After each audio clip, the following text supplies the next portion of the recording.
Ladies and gentlemen, welcome to Curbside Podcast presents Dice Hard with a Vengeance.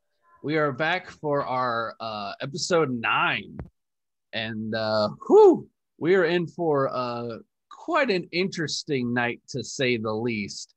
For those of you who watched last week, we found a cluster, if you will, of bugbears and a certain cultist who looked like they were trying to make some sort of deal. So it looks like the 6 of us are about to throw down. So with that, we'll start with the Sacred Oath, and then I will hand the reins over to our illustrious DM, the Party Slayer himself, Tim. So I'll begin. I, Nerimos Torrin II, do solemnly swear to not be a murder hobo. Beldan. I, Beldan Winterhill, do solemnly swear to not be a murder hobo. Corallos. It doesn't count if we can't hear you, Corallos. Right, I'm sorry. I, Corallos Abrazar, do solemnly swear to not be a murder hobo. Natil. I, Natil Starag, do solemnly swear to not be a murder hobo. And Tarook. I, Tarook Bloodfist, do solemnly swear to not be a murder hobo. Good boy. We're so proud of you. Moving on. And Tim promises to kill us all. Every week. In some Every week. fashion. With that, Mr. DM, take it away. All right. Welcome back to Thrandia, and welcome back to the lair of the bugbears, where we last left off. The party was pursuing a contract to investigate the goings-on of Bugbear Clan that was starting to encroach on human territory and dangerously close to Brine. And after proceeding in a treacherous path through the abandoned mine shaft, encountering traps and one of the larger fights thus far in the campaign, the party was victorious and proceeded to move on. And when we last left off, you had found a chamber with the bugbear chief and a hooded figure. And our beloved Tarook began yet another encounter. And if everybody would, I'm going to ask you to roll initiative.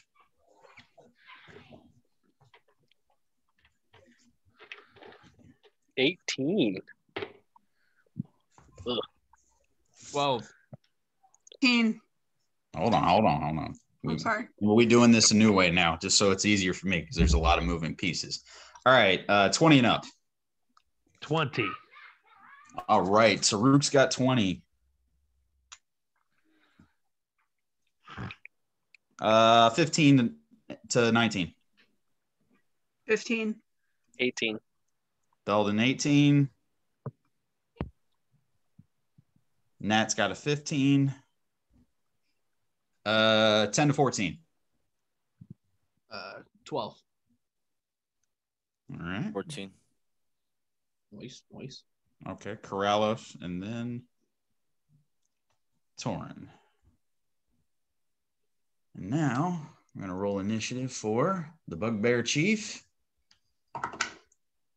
Got a 15, and Nat, you are more dexterous than he is. So Nat will go first. Okay. His 2 guards.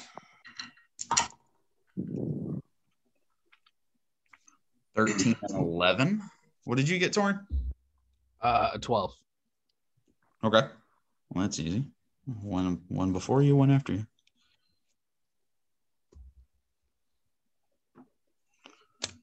And the 2 guards that were hiding behind the entryway, and you don't have to worry about them because that's a natural 1 and a 3. So they'll be going last. And then there's the hooded figure. What you eating there, Kirby? And that's a 7 for the hooded figure. This episode is brought to you by Wawa Turkey Subs. They're delicious. Wawa Is it? Oh, lit. is it the new one? Is it brought? No, it's just a regular old turkey sub. So I was Shameless starving plug. and Rushing, rushing home from the Clark Yeah. Kent job to get here to record. Yes, hashtag not sponsored.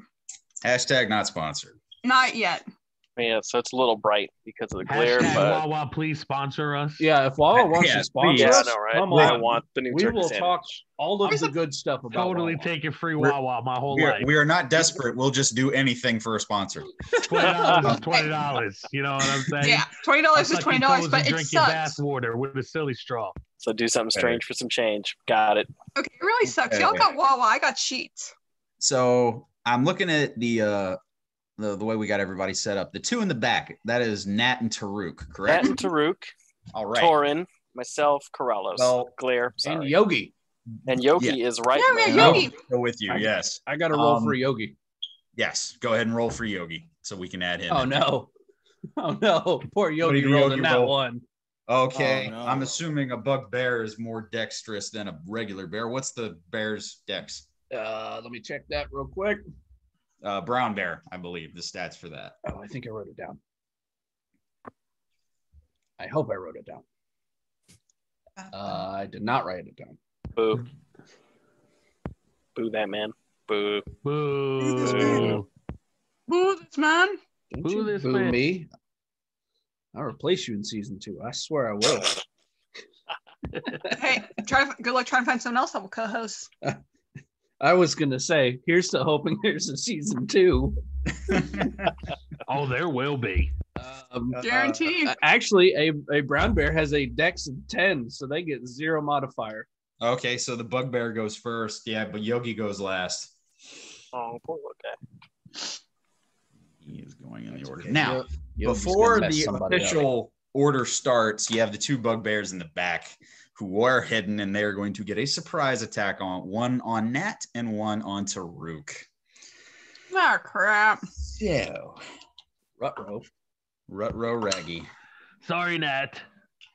It's All okay, right. Tarook. That's a 16 plus. Okay, so Nat, that's a 20, a dirty 20 to hit. Damn it. And Tarook, that's a 19 to hit. That hits. All right. That is 2d8. That is 7 points of damage and plus 2d6 for the surprise attack. So,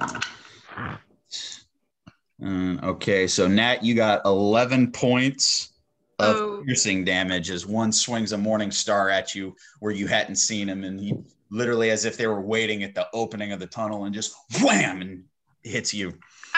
And he bops you. 8 points plus the 2d. Okay, that's not bad. That's once again, that's 11 points of piercing damage. It's the same thing happens to you, Tarook, as the one leaning back against the cave wall goes whack and hits you with a morning star. All right, I'm gonna use because I'm not raging yet. I'm gonna use Stone's Endurance Okay. to have that. Yeah. So I have to roll a d12 Mm-hmm. and d12 plus my con. Mhm. So 9, 10, 11, that's 12. 9 plus 3. Yeah, okay. So that's, you nullify that, correct? Or do you have it? Yeah, Yes. you nullify that. Yes. So good Sorry, play what? there. Sweetness. Very good play there. Smart move. Now the surprise round's over. We're going all the way to the top of the order, which it is Tarook's turn. Yes. And Beldan, you're on deck. All right.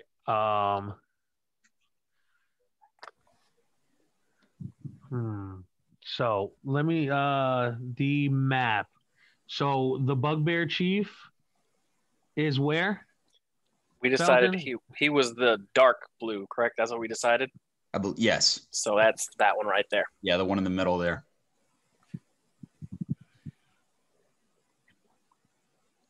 The one in the so that middle guy is in the the bugbear middle. chief. The one to the right is the hooded figure. Okay. I'm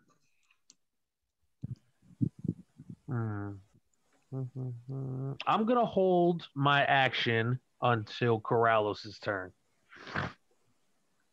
Okay, what are you waiting to do? What are you holding? My action?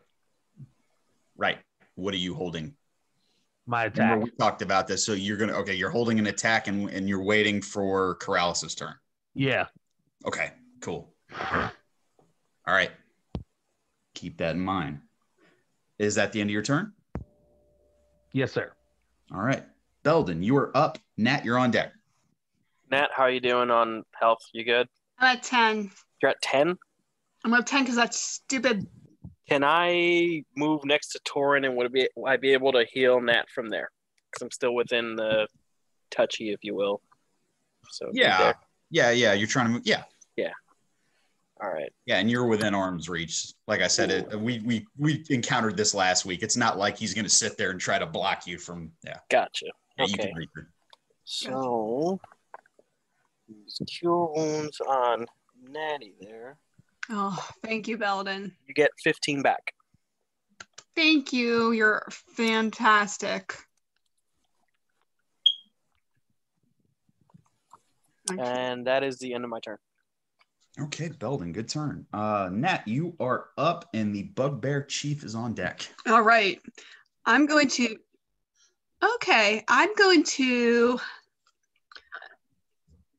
take my short sword, drive it into the bugbear that attacked me, and sink from groin to gullet. All right, roll for the attack. Nat don't play games. No. Nat's pissed tonight, y'all. No. 16. 16 just hits. Woo! Roll for damage. Okay. Come on, baby. And I feel like I go through this every time. I feel like I go through this every week, trying to figure out what friggin' dice. 5. Okay, 5 total damage. Mm-hmm. Okay.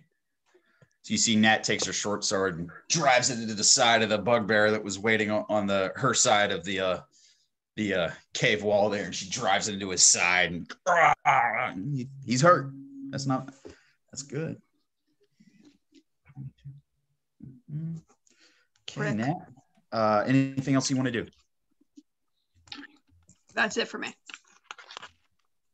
Okay, Bugbear Chief is up. Corallos, you're on deck. The Bugbear Chief, after this breaking out rather suddenly.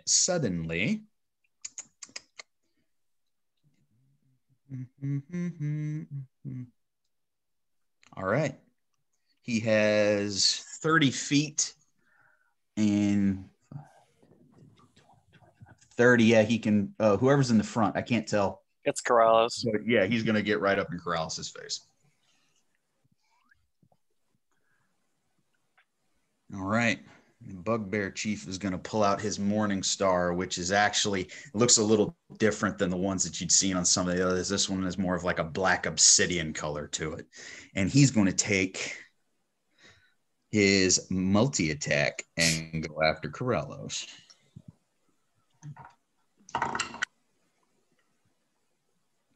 assume that one hits. That's 24 to hit on the first one. Yeah.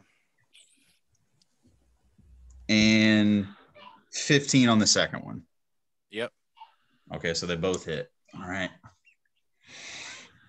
That is. Apologize.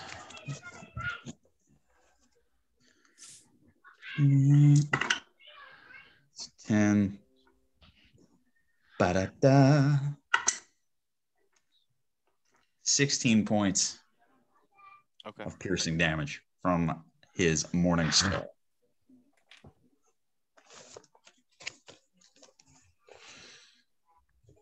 And that's all that he can do on his turn. So, Corallos, you're up, and Bugbear number 1 is on deck. I know which one that is. So, one of the Bugbears is after Corallos. Okay. Where are we looking right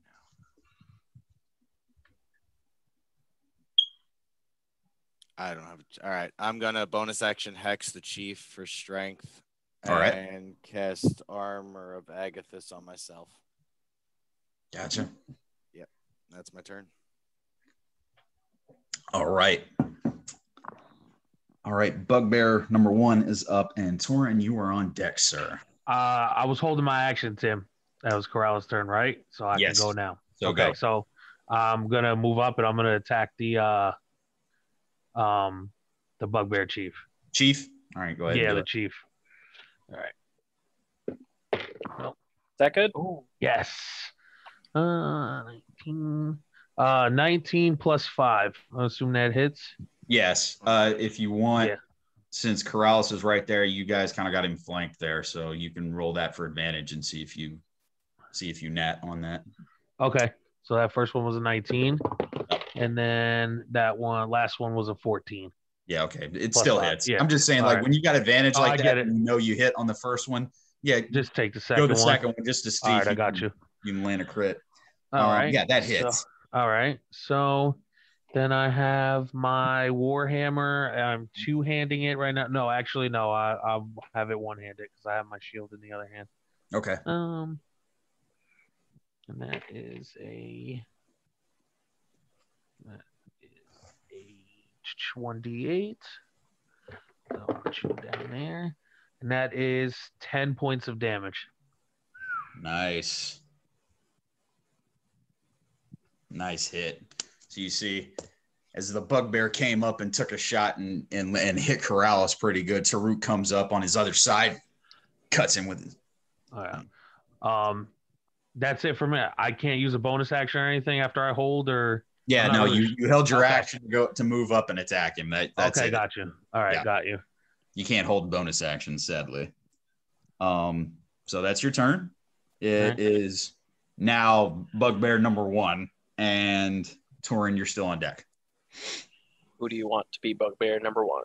Bugbear number 1 was the one on the left that wasn't not that one up in the center of the chamber. Yeah, that guy. And he's got 30 feet, so he's going to move right up next to his chief. I think that's as far as he can go. And all right, he's going to take a swipe at Corallos. Poor guy, you were leading the way.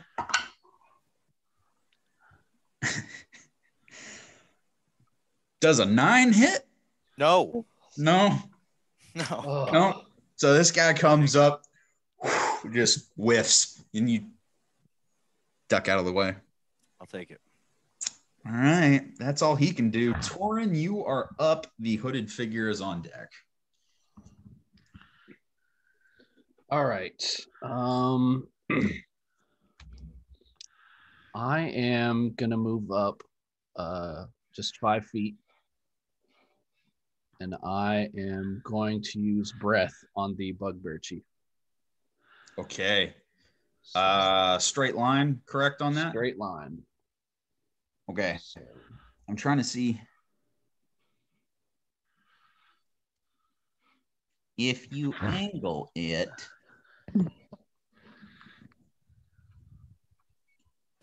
You might be able to catch the hooded figure. I'm trying to look at the angle on that. Yeah, if you angle it, I'll give you the hooded figure on that. Just looking at the angle. I'm just eyeballing it, but all right. So it's and that is a what save for that? Is that Dex? D8 plus con plus proficiency. Right. So For your DC. Rolling that good D8. Here we go. What? I said the D8, right? DC is Yeah, the DC is what now? Is 8. 8 plus. Yeah. Plus con is Not a D8. It's 8 plus. Sorry, that's my bad. Yeah. Brain fart. It's 8 plus. Sorry, I'm doing math. 11. Okay. And what save is it? Dex? It's Dex. Okay.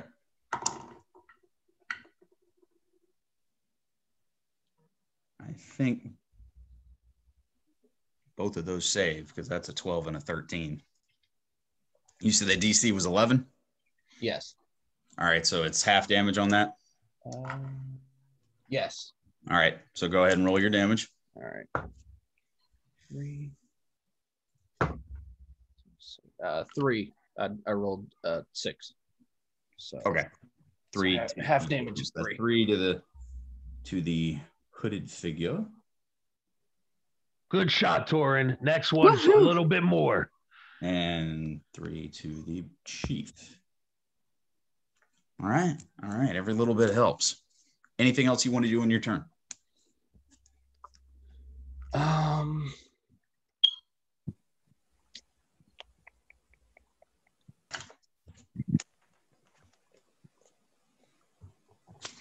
No, because I can't. I can't use a bonus action for that. So no, I'm good. Okay. In the order, we have the hooded figure and then bugbear number 2. The hooded figure is he is going to cast spiritual weapon. And this is fun because I haven't got to cast this campaign.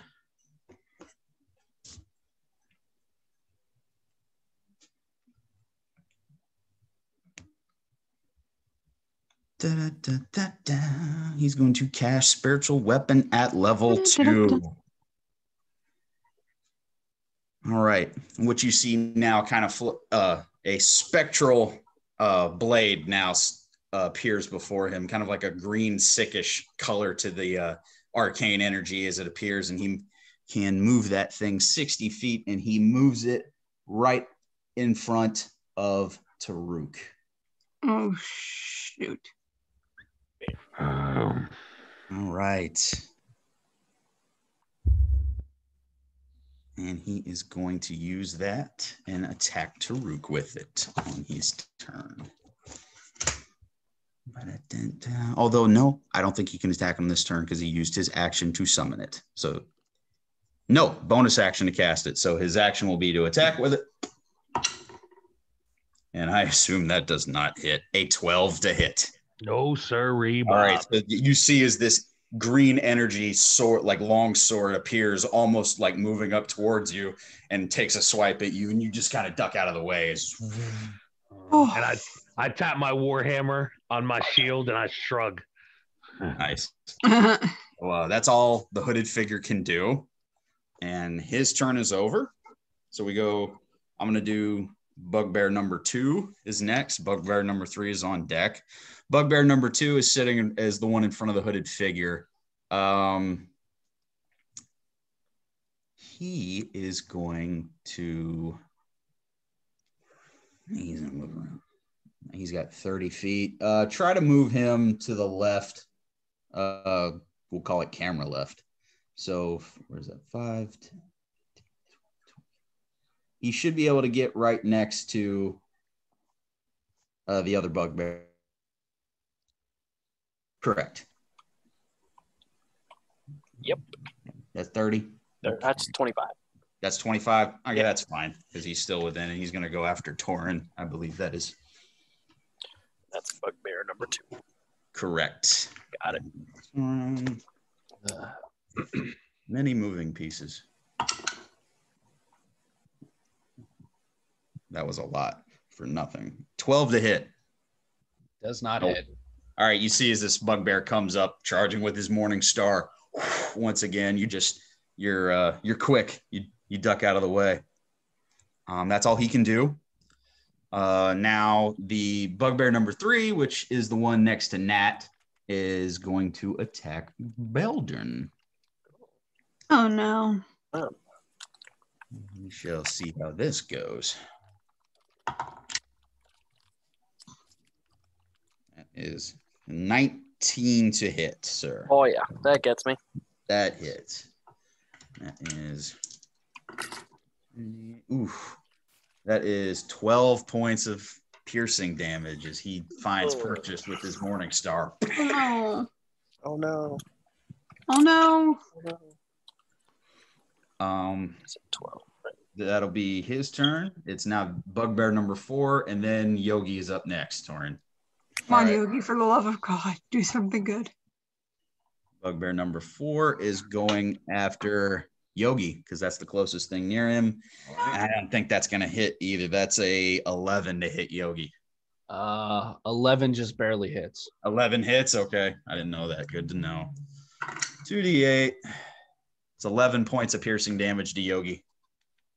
Okay. That is it. We go back to the top of the round. Tarook is up and Beldan is on deck. All right. So, what I do is I rage, and then I say, well, first, can I use my bonus action to give a potion to Corallos? I'm going to give him my potion of healing. Can I do that? Or does my rage count as a bonus action? Rage is a bonus action. All right, so can I? All right. And all right. the thing is with that is I don't mind you taking a potion as a bonus action. I think if you're handing somebody something, that's going to be an action.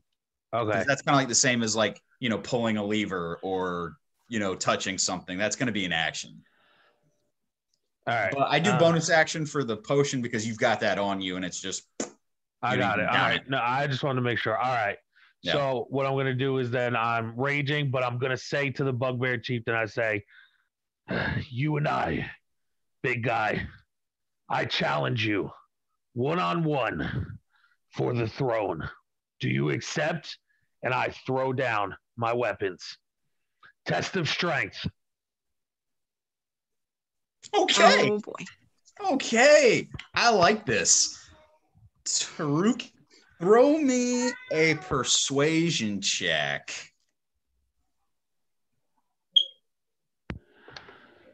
That's a crit one. Oh, no. We're in danger. We are in a lot of danger, boys. Bugbear Chief rolled a 1. Oh, my God! Yes! A parade of failures. Oh my God! Oh, it's a good episode this week. Woo! All right. Oh, ladies and gentlemen, we're in. It is. You have his attention. I hope so. All right. With a stalemate at 1. They sit down and have tea together. All right. Tarook, what's your charisma? 12. Do you no modifier at all? It's +1. Okay. I'm gonna. All right. Oh boy. Okay. This is how we're gonna do this. Okay. Before this happens, Tarook breaks the fourth wall like Deadpool and says, "My nuts are in my throat, ladies and gentlemen." All right. All right. The bugbear chief kind of cocks his head and he just kind of looking at you and in common.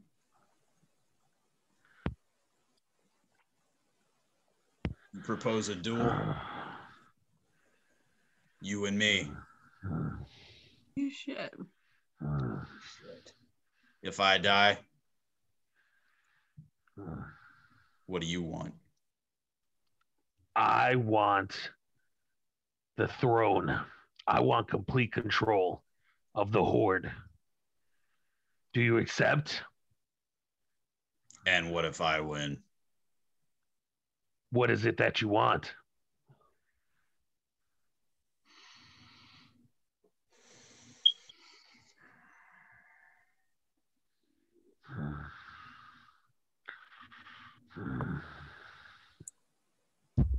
I like trophies. So do I. Maybe your head on the pike out front of the tunnel would be a good way to dissuade anyone else foolish enough to attack my clan. I can do that, but I promise you, it'll be your head on a pike next to me on my new throne.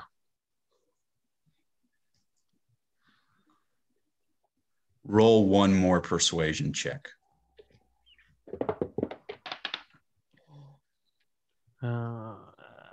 persuasion is 14.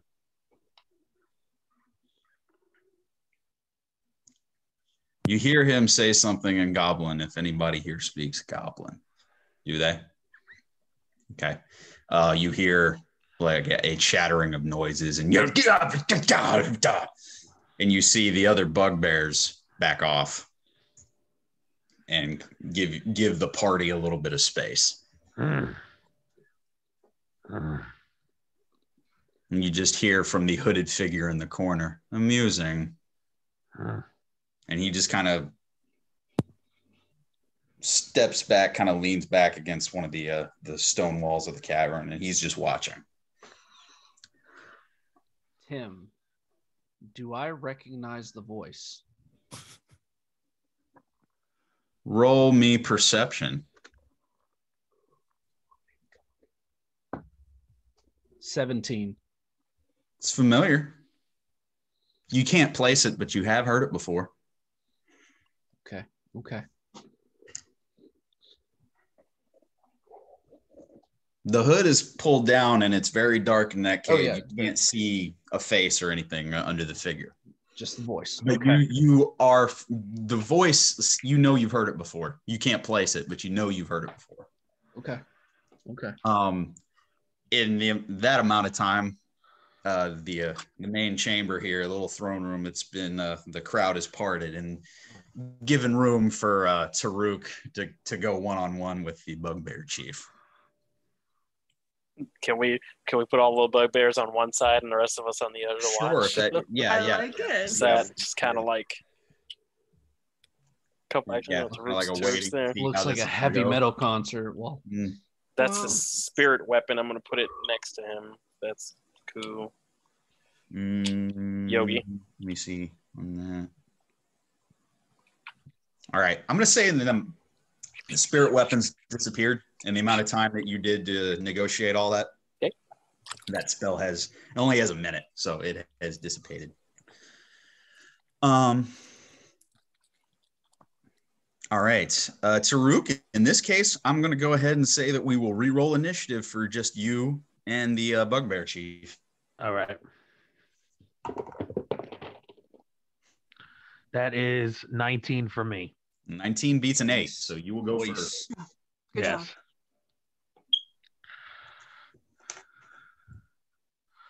All right. Now it's one-on-one time. Get ready. All right. I threw my weapons down. He threw his weapons down, correct? Kirk. Asking you, well, boss you didn't, man. Yeah, you didn't. I did. I said I threw my weapons down and I said one-on-one. I said no weapons. Up to you. You're the DM. It's totally up to you. I didn't hear the no weapons part, but I got you. I'll take your word on that. I apologize. He did. All right. Oh, don't go. You're not an attorney. All right. All right. So here we go. All right. So I'm gonna grapple. You lead off. Yeah. I'm gonna go right for the grapple. All right. And that is a 19, 14 plus 5. Grapple's purely off strength, correct? Yeah. Yeah, I have plus 5 strength. 17. What was your total? 19.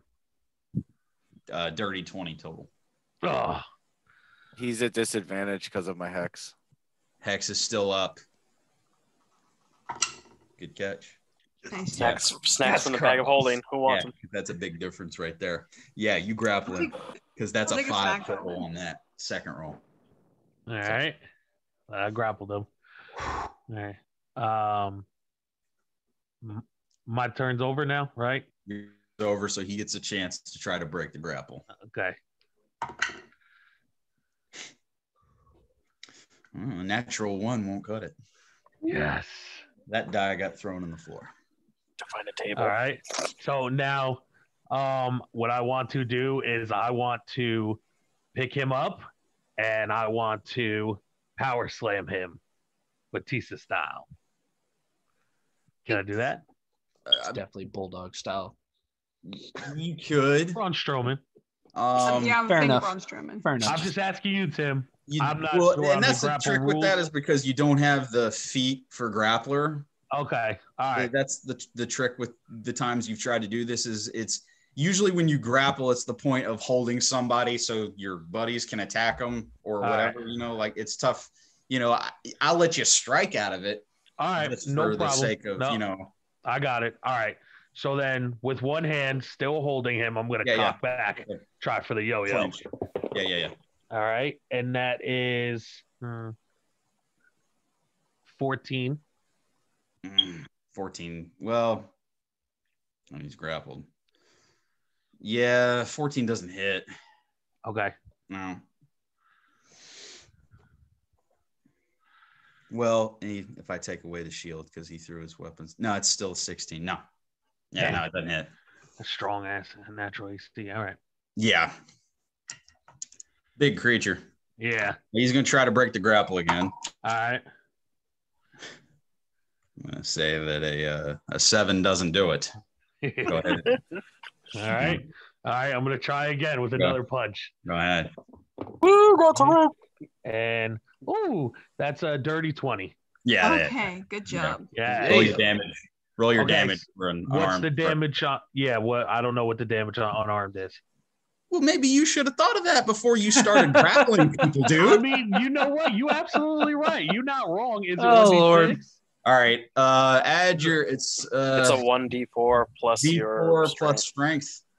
Okay, D4 plus strength. Yep. No problem. All right. Lord. And that is 6 points. All right. 6 points of damage.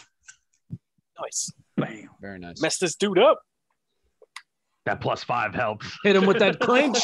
Yeah. It's actually cold in my house. What the hell? Yeah, he's not going to even bother trying to break it at this point. He's just going to try to strike you out All of right. it.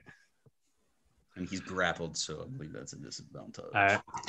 Break the spirit, Tarook. Yeah. Sweep the leg. He's grappled and hex. Disadvantages, I hope. I don't know, Tim, your face. Come on, bro.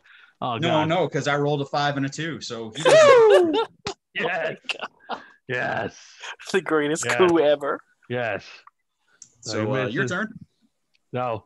I bob and weave, and I just give him a little smile. And can I try for a headbutt? Yeah, do it. Roll for the All attack. Oh, shoot. Same thing, right? D4? Well, you got to roll for the attack on him. Okay. Right. And All right. once And again, that you got is- him grappled. So in a clinch, I'm going to give you advantage on that. 9 plus 4, that's a miss. That's 14 again. Okay. Yeah, Yeah, it's a 14 miss. misses. So you go for it, and you got him grappled, but he moves enough out of the way that the headbutt doesn't land. You just give him advantage on it. He just rolled once. I said you had advantage on it. I assume that he Damn it, rolled. Tarook. Oh. Roll the second time. Yeah. Oh, I'm sorry. I'm sorry. Listen, this My is getting bad. good, man. Don't Yeah, miss my bad. out. I'm sorry. Holy crap. My fault. We're all my getting fault. excited and missing things. We need All to all right. calm So down then just like a little. that is a 19 plus 5. Yeah. Yeah, roll Okay. your damage. Sorry.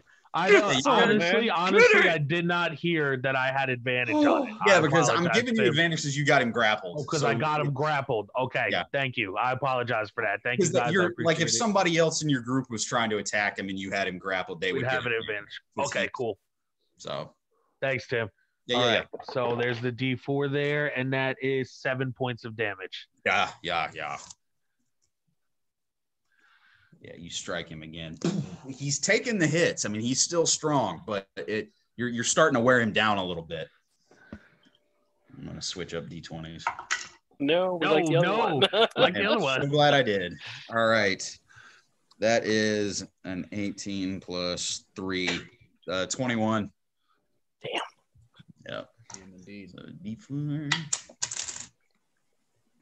2 plus, all right, 5 points of damage. All right.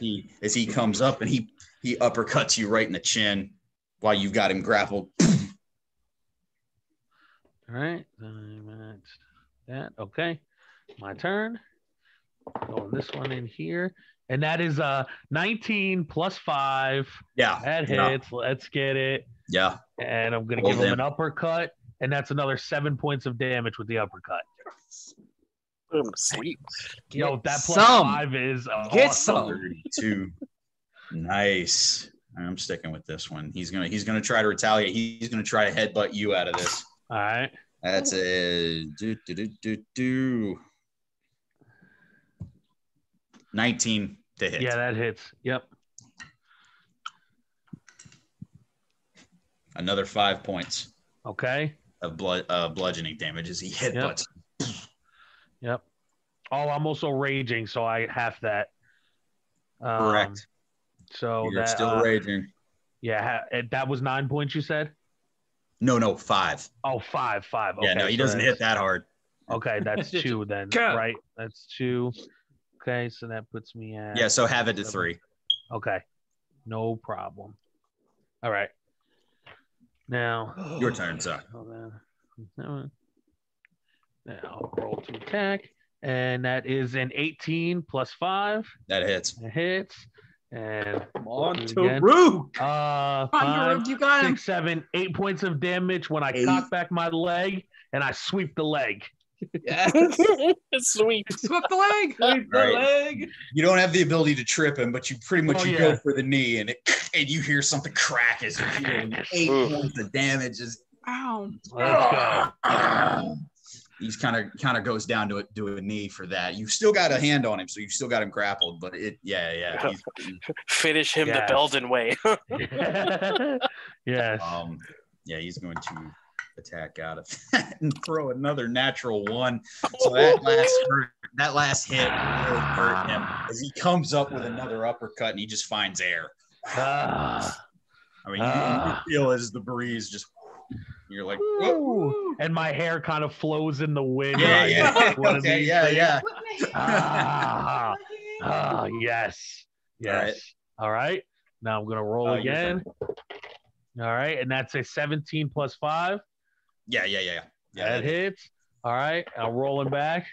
And that is 6 points of damage. And I'm going to do a Wade Barrett rolling bullhammer.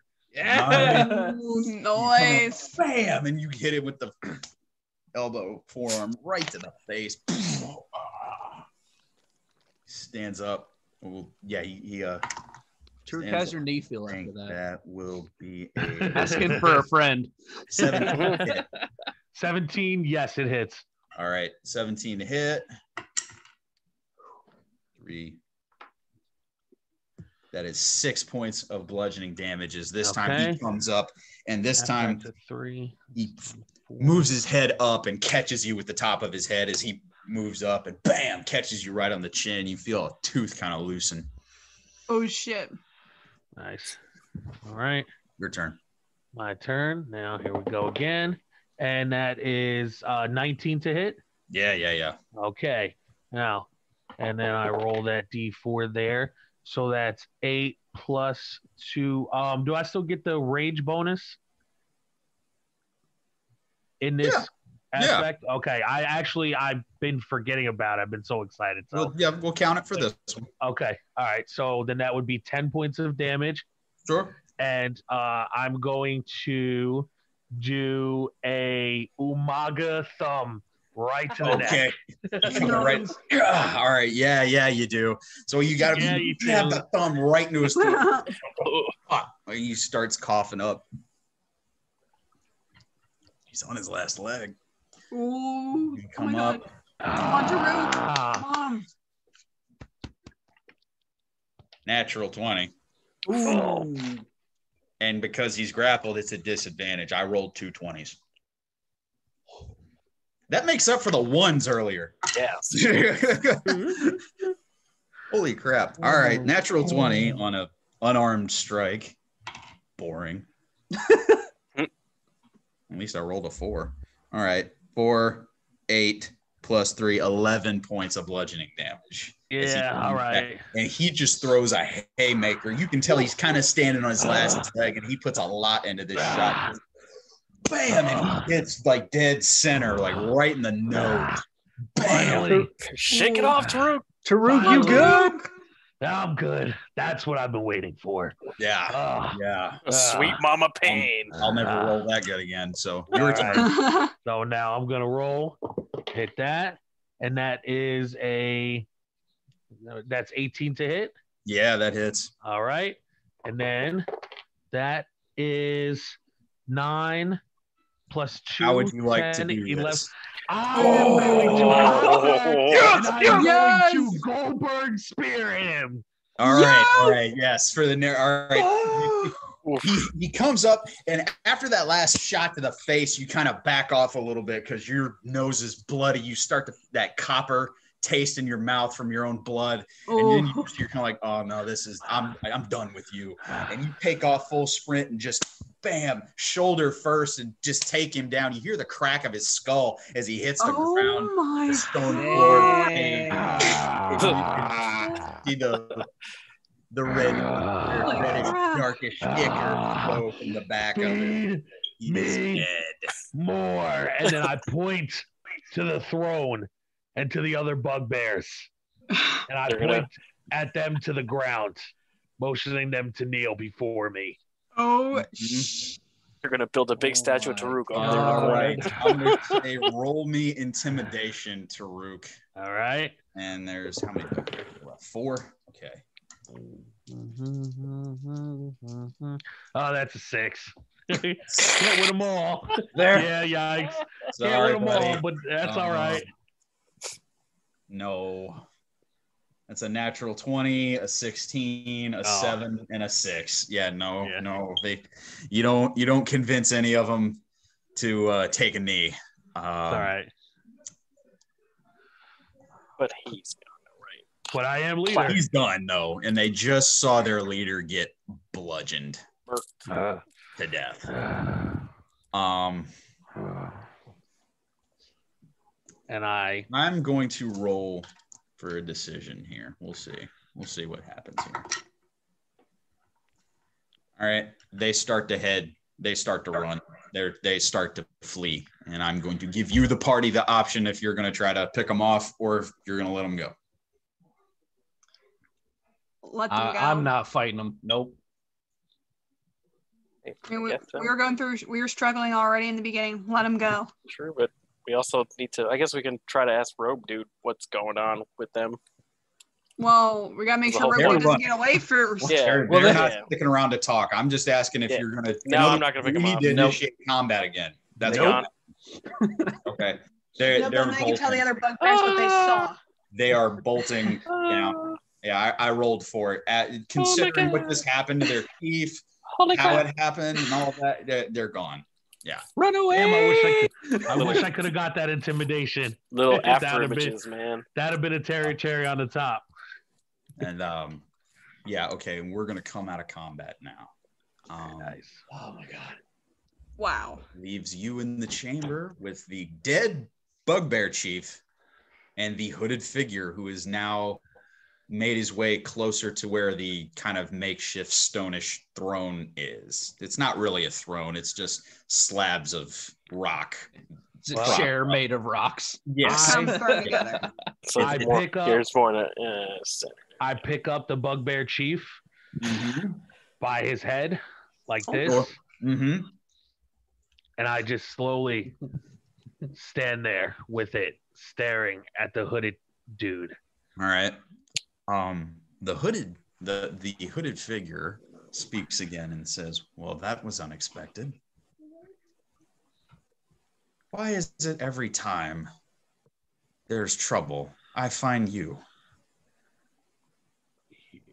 Are you Dathan? He pulls back the hood, and you see Dathan Meyer, the man who was responsible for the death of Lady Liliana. How'd you know it was me? You bastard. Certain smell about you. Call it a hunch. How'd you get free? Persuasion.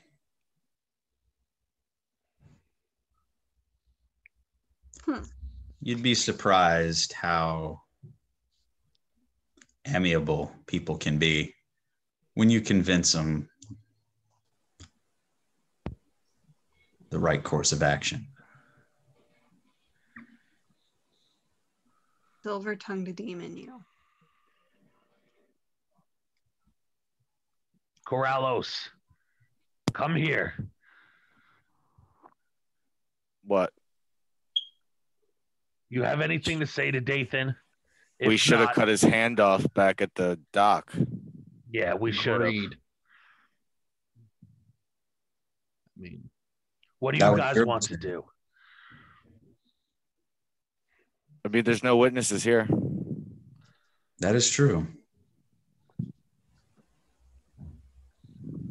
Dathan, I'm going to give you one shot before you end up like your friend here. That beast was not my friend. yeah, Tarook, friend is a strong word. Yeah, well. It was a possible ally. Well, your possible ally then is no more. I see. And you've already witnessed our power. I'm going to give you the option. Tell us about the eye, what your plans are, whatever their plans are, and I may let you go. Don't? Well, you'll find out. And then I drop the bugbear head and I step on his head. All right. You hear the very sick. You feel the cranium and the skull start to kind of give way and crunch under your foot. Dathan is unfazed. He speaks up and says, "I have witnessed power. You're nothing more than a nuisance."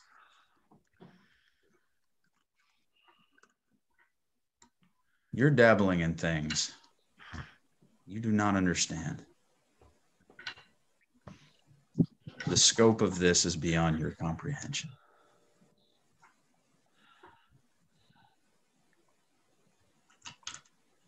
I have not the time nor the inclination to clue you in because you will all be dead soon. That's already been decided. Hasn't happened yet. That's what you said last time, too.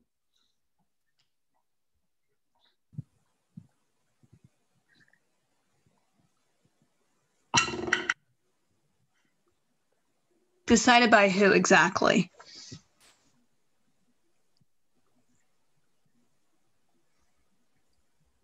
My master. Is it the Dragonborn?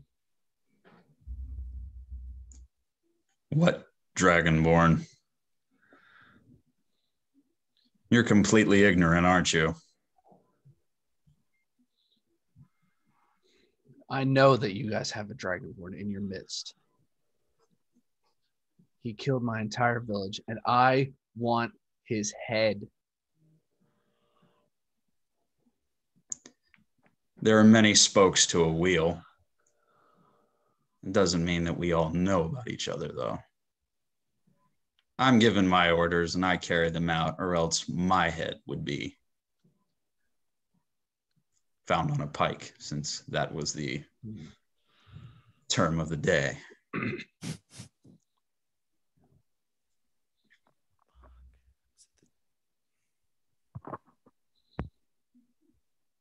Seeing as how you're full of questions, I would ask one. Why are you interfering? Interfering in what? The order of things.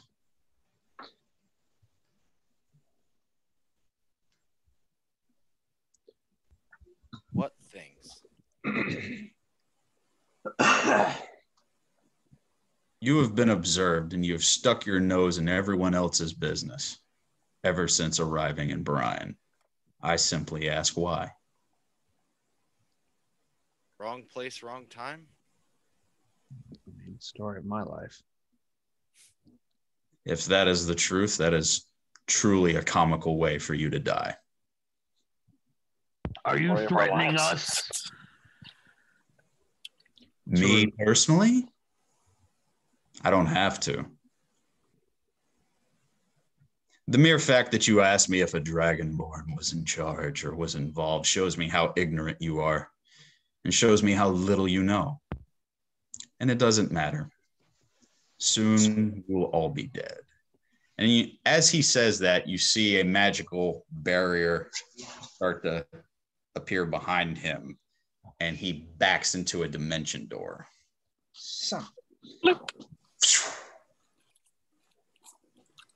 And the hooded figure has gone. Damn it! Son of a bitch! Again, listen to me. The next time there will be no talking.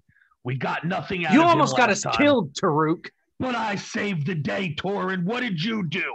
Nothing. What did you do, Beldan? Nothing.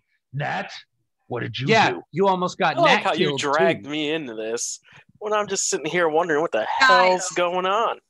I'm Hold telling it. you right now. Tarook, you need to chill out is what you need to do. You got All right. lucky. Guys, That's what you I did. got lucky, Yes, Beldan. yes, you did. Who's the one got that lucky. crushed the bugbear and saved all your asses? And who's the one that crushed you in a ring? You You wanna got go lucky, right now? Tarook. You We got can go lucky. right now, and there ain't no ropes attached to this wrist. I'm tempted to take you up on that. look, guys, everyone, Beldan, Tarook, guys, come on. Everyone, just take a couple steps back and take a couple deep breaths. We just went through hell, and now that ignorant son of a bitch is out again. You know what? Fine, Nat. And I pick up the bugbear's, well, if I can, Tim, I want to pick up the bugbear's weapon, and I want to go and, like, stomp my way to the throne and sit down on it. Okay. And Yeah. just blow- you and grab just blow- the morning star that he had. And Yeah. You go and sit on the. And I just want to blow steam off. There's There's nobody else in that chamber. If anybody wants to roll perception check, you may. Because how are we going to prove that we completed the contract at this point? Well, Tarook does I know have bringing the, him ahead would help. Yeah, but I mean, there's no just because one. I mean, got to think ahead a little bit. for 19. Perception. 10. hold on, let me have my mod here. 23. 23. Yeah. You see, like I said, the other bugbears bolted, and the only thing that you see around, you see a whole lot of nothing. Blood on the floor. Tarook has the weapon from the bugbear chief, and also you find on the bugbear chief's body, you do find a potion. Fun. Here, Corallos, you might be able to figure out what that is. Tim, is it a special morning star? I know you said it was like black obsidian, or is it just like it like I said, it's black obsidian. You'd have Okay. to identify it if you're curious about the details. Okay. Let me blow some steam. Corallos, when you're done with that potion Beldan gave you, come identify this. Is the room we're in, it's one way in, one way out? Yes. There's only the one entry way that you came in, and it's a hollowed out spherical room. There are no other exits in or out. And like I said, Dathan backed out through a dimension door. Right. He casted. Do you guys want to take a rest? Yes. I think that's a good idea. Yeah. Yeah, I think we should. I think we can all take to recover something, whether it's health or spells, something. Yeah. So we're gonna sleep in a cave for 8 hours. That's the plan. I actually think, hey, if we sleep in a cave, I mean, that's less. Oh, you know what, Like Corallos, that. you can build the earthen beam, right? Yes, I Screw can it. block off that entrance. And I I can think make that's us a good some idea. light. Perfect. All right, down. I'll do that. I'll mold earth, block off the entrance, and then I will ritual cast identify on the potion and the whatever Right. morning star. The potion is a potion of water breathing. And you take a look at it, and it what you know about it is you can breathe underwater for 1 hour after drinking the potion. And you look at it, it's got like a cloudy, like a greenish cloudy feel to it, and you swear that there's like bubbles floating up in the shape of jellyfish. Well, that's cool. But that's the potion. Potion. Hold of water on to that, George. You go hold on to that one. And the morning star, you,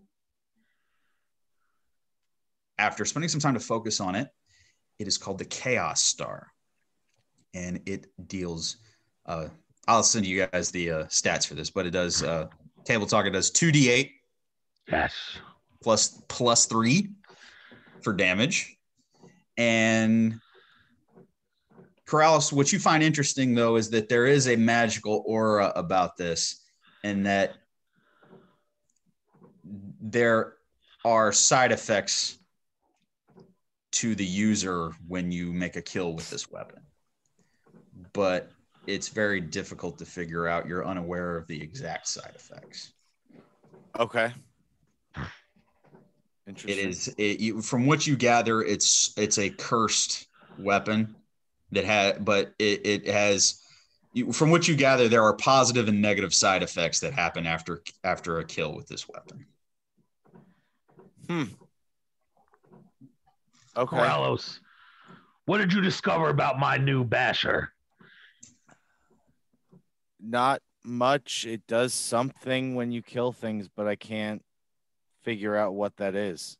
Well, then I guess I'll have to smash some more skulls to figure it out. Sleep with one eye open, Beldan. It also requires attunement. So you get the idea, Corallos, that probably more details would be once you're attuned to the weapon. Okay. I don't want that. Is everything that you find in the room. And now that you have blocked it off and thoroughly searched the room, that is everything that you see in the chamber that once served as the throne room to the Bugbear Chief. I'm sorry. The name was Chaos what? I'm sorry. Chaos Star. Chaos Star. Yep. And it's +3 to hit and 2d8 damage, correct? No, the damage is 2d8 plus 3. Oh, 2d8 plus 3. Okay, cool. Yep.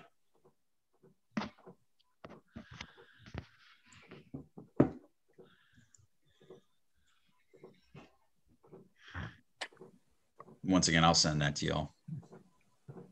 Once whoever attunes to it, I'll send you the details. Yeah, I'm keeping that one.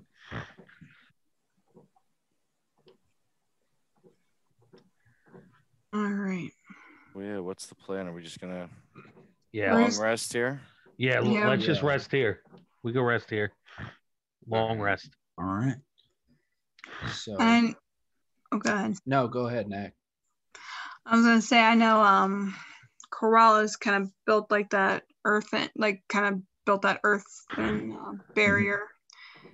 I'm gonna stay over there though. Keep an eye on things just in case anything like was to try to come near us. Sure. I mean, we should still take watch.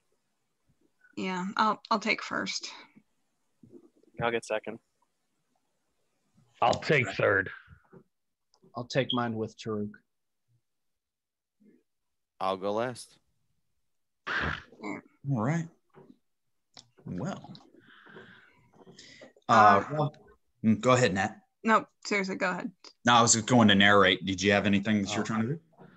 I was just gonna take my place, seated at the entrance, my back kind of up against like the opening. Mm-hmm. My bow and arrow loaded, and I just kind of sit there, just waiting for something to happen. I'll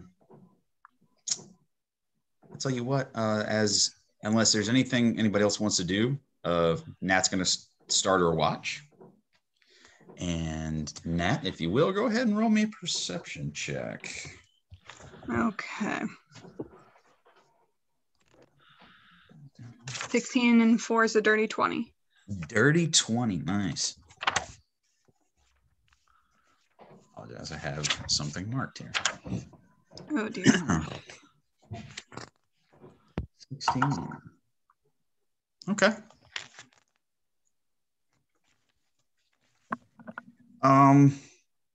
It's very quiet in this abandoned mine shaft. Now you see that now that you're kind of taking a good look around, it looks like that this passageway and the one that you passed the day before that was forking off to the left, these don't look like they're part of the mine shaft. They look like these were made. But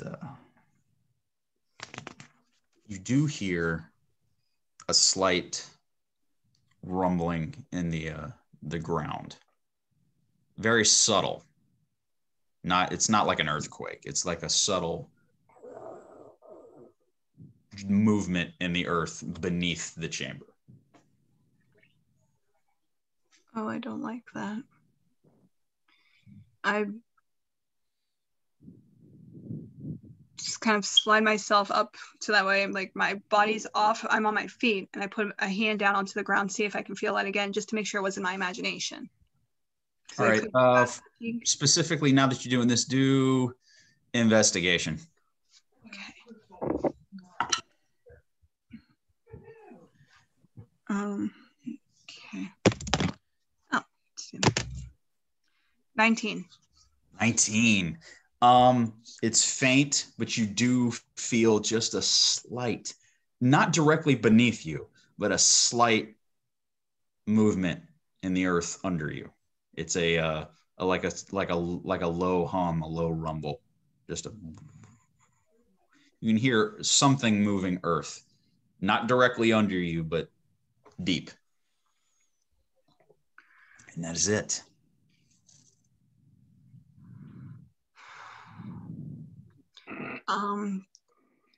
Could I possibly wake someone else up and try to see if it happens again?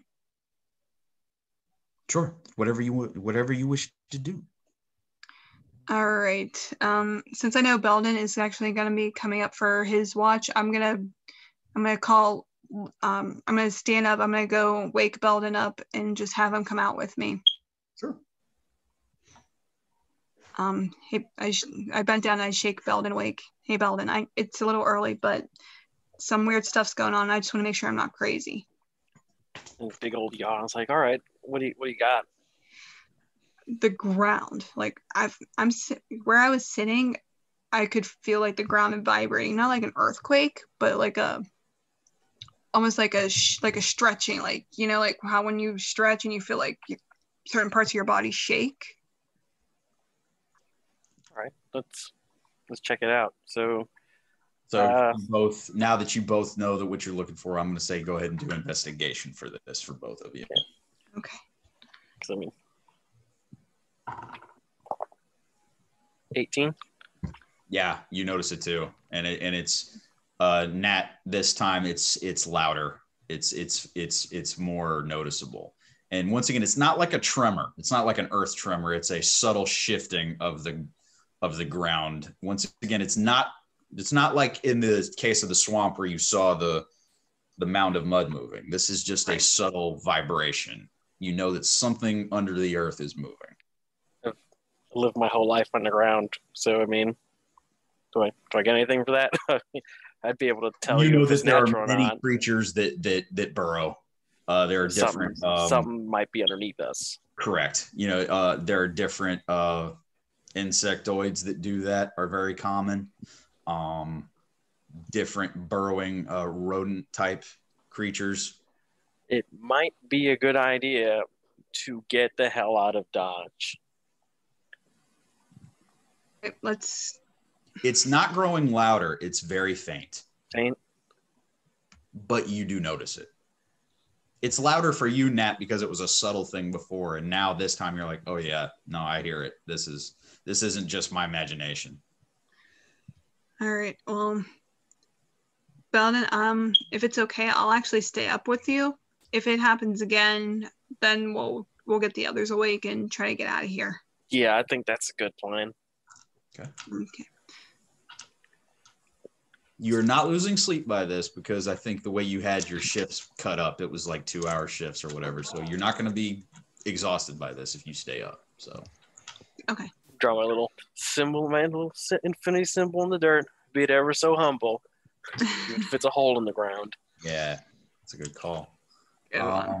If you both wish now, I'm going to say if you're specifically trying to figure out if there's any more of that rumbling, I'm going to say investigation.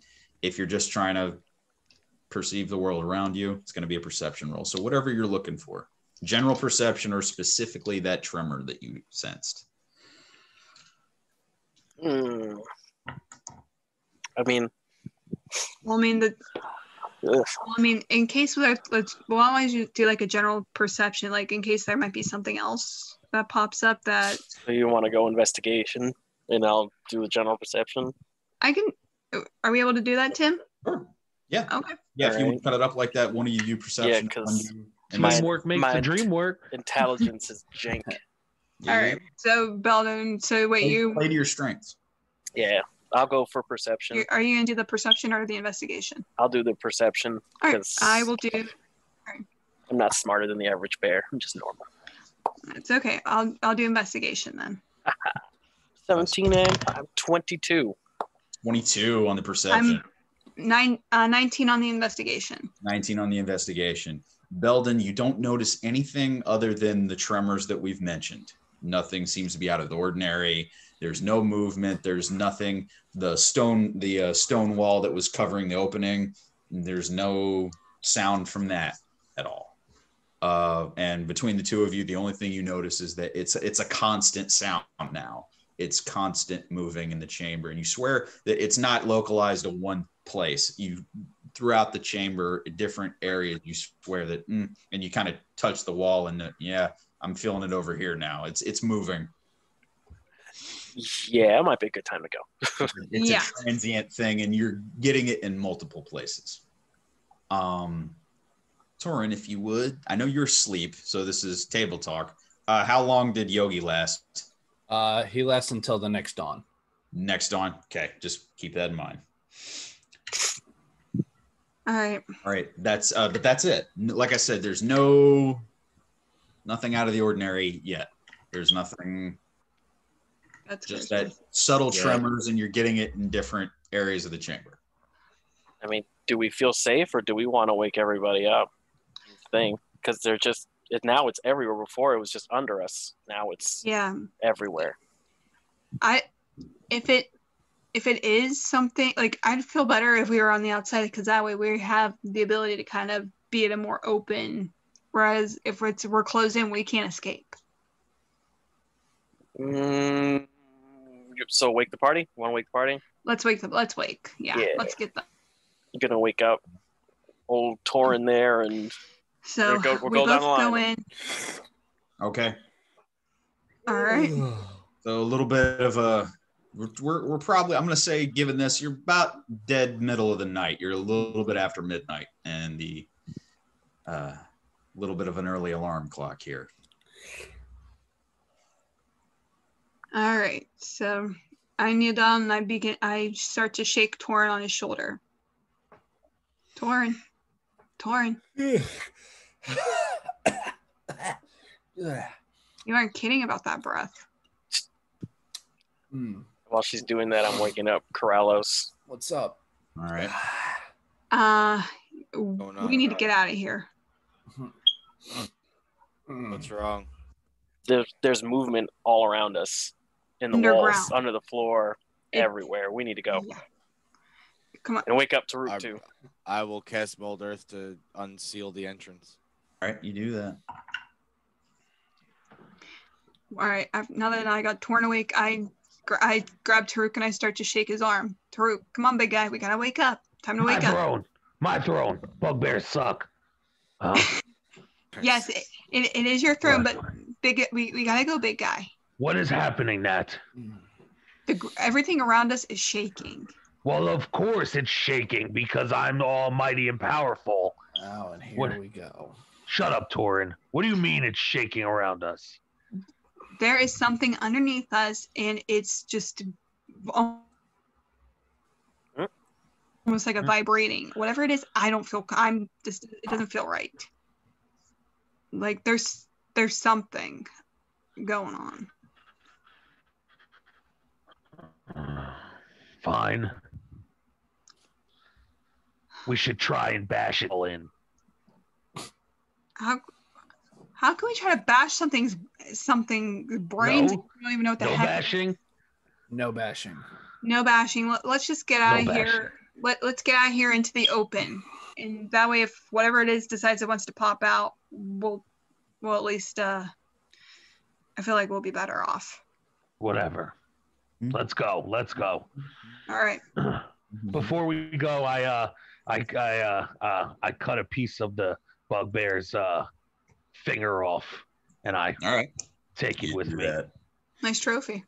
Yeah, you do. If you're now bent on going, or if somebody is going to be listening for the sound or investigating that.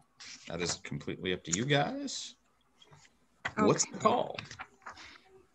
Well, Tarook, if you're okay with if you and Corallos are okay with us leading up the front, I can follow behind you with my bow. That's fine. I'll be in the middle. Beldan and Torrin follow separate in the rear. And where's Yogi? He's right here. Yeah. He's right behind. Okay. Yeah. So, what's up? Okay. As you're now moving out of the chamber, trying to head back. Okay. As you head back, you go back the way you came, and now you come back to where that fork is. And to your right was the other passageway, and to your left was the way that you came through the central mine shaft. Would it be possible to discern if there's more shaking coming from the other way than the exit? You know what I mean? Yeah. And having, like I said, now that you've kind of detected it, you know what you're looking for. And I'd say investigation for that. Or I'll give you a survival check for that.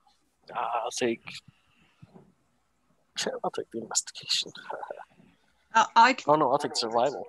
I'll take the survival too. I mean, yeah, do it. Dirty 20. Dirty 20. Yeah, dirty. I'm at 19. Yeah, a dirty 20 and a 19. You don't hear it. The subtle tremors have ceased. And if you and you said that you're curious about where that secondary passageway, you check the walls and the ground, just a few feet in there, and you don't hear it towards that passageway. Well, I relay that information to everybody else. Everybody still want to bug out? So you're at the fork. You have the central chamber that you came to your left, and there's another path veering off to your right. It's the fork that you encountered the day before. I mean, what are you guys thinking? Should we try to peace out, or should we go down this way, see what can be found? I'm concerned if we get into another big fight. Yeah, true. Yeah, I don't know what based on just what I was feeling down there. If whatever it was, if it finds us in there, I don't think it's gonna be pretty. So I'm okay with us just trying to get out of here. Yeah.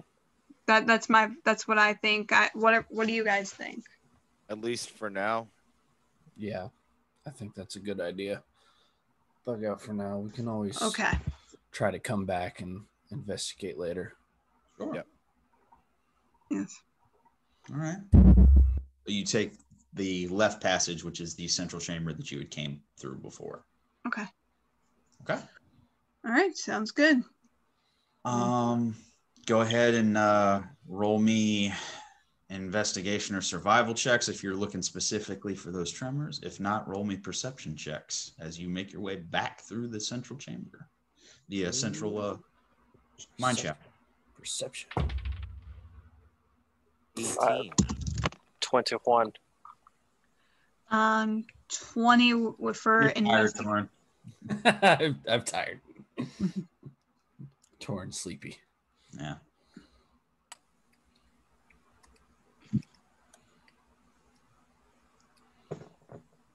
Everybody else? I got 21. 18. I had 20. I got 18, 20. What'd you get, Tarook? Didn't roll. Oh, Tarook got Perception? Yeah. Sorry. All right. On that, and that is a 16. 16, okay. Not bad. The tremors that you sensed before are slight. Doesn't appear to be following you, but they're very faint. And the further that you head through the central chamber, the quieter they get until you can't hear them anymore. And if you're moving at a normal speed, I'm going to say right about now you have made it to that central chamber that you had the huge fight the day before with the bugbears and the kobolds and the goblins. So rent-a-goblin. Yes, the rent-a-goblins. The rent-a-goblins. The rent-a-goblins. Yeah, the rent-a-goblins. There we go. But that's where you're at. And as you, like I said, as you made your way forward, the slight tremors have ceased by this point. Okay. Now in this central chamber, is there still like one way in, one way out, or? Yeah, you came through the back way. There's the one way, which was the way you came. Okay. Straight ahead.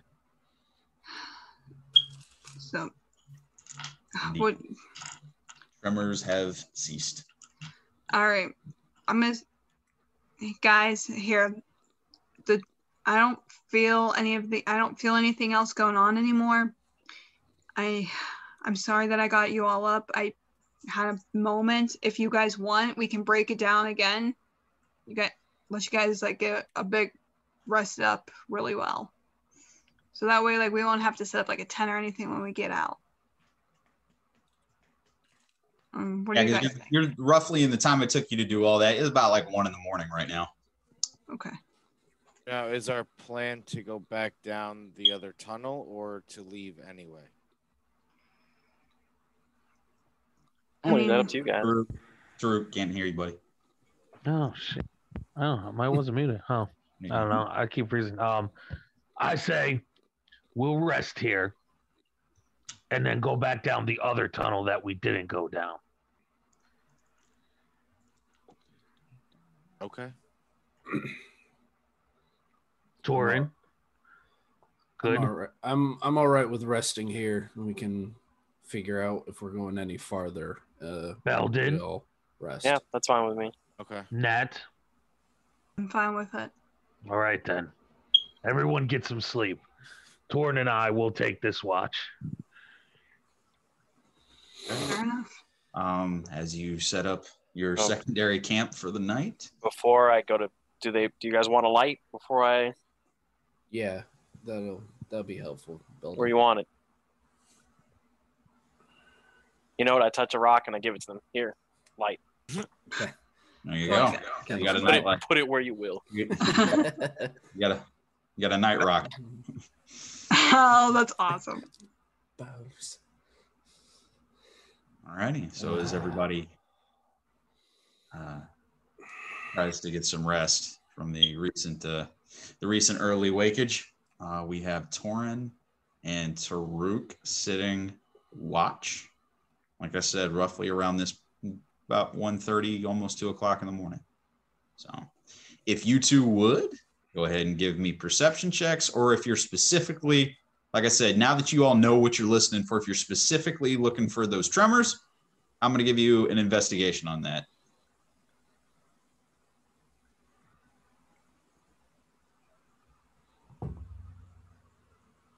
Seven. And that's a 4. Well, you don't notice anything. From what you do gather, you think you've killed everything that was using this shaft as a dwelling, and if you didn't kill them, they ran. You don't see those bugbears that bolted earlier. You don't see any sign of them. It seems to be a completely empty chamber now. Good. All right. Listen, Tarook. I'm a fighter. I get it. I understand fighters got to fight. But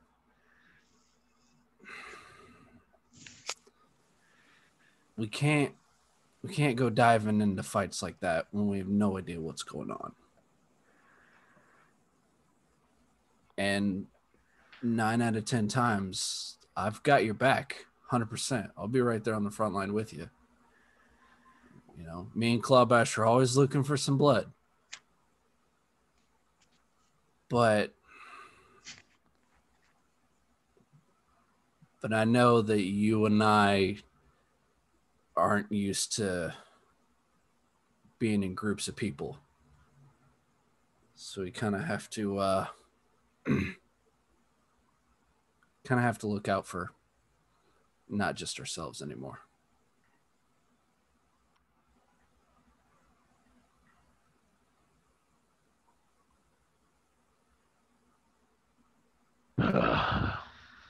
You know, Torrin, I'm not going to say you're right, but I'm not going to say you're wrong. I'd never expect you to say that I'm right. The thing is, like you said, we're fighters. We fought our whole lives. We don't talk. We're about action. I get that, but you're right. We have others to look out for. Corallos, Tiny Turd, Beldan, and Nat, your pretty lady. We do have to look out for them, you know, and that's something I wish that I would have done better of for my sister.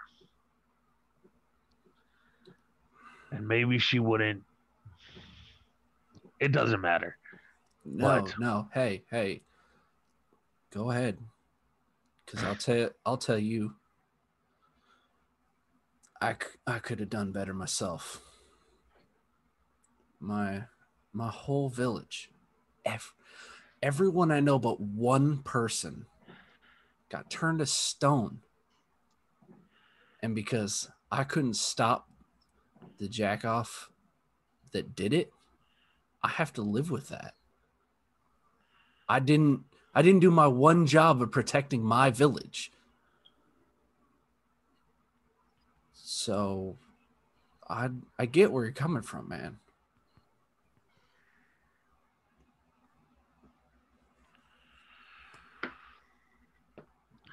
You know, I'm sorry that happened to you. I guess it's time. I've been looking for my sister, much as you were looking for the person who destroyed your village and attacked your family. It was stupid of me. We were hunting, and my pride got in my way. Those blasted furmongers, those lichens. Wait a minute. You mean werewolves? Yeah, furmongers. Whoa. And I thought a dragon village getting turned to stone was the weirdest thing I've heard. I didn't see it. I never saw the alpha behind her. Oh, snap. And it took her. And it got me too. And I woke up. Our father banished me, and she was gone. I'm shamed now. I've carried this around for the last year. And inside, I want to cry every day, but I don't. I have to stay strong, and I have two things on my mind: our revenge and finding my sister. I want the head of that alpha and to reclaim my right in my tribe and bring my sister home. That's all I ever want. And I know you want the same. You want revenge. You want your family back. And I promise you, Torrin, from here on out, I will help you find whoever did this to your familia. And we'll take them down together. Thank you.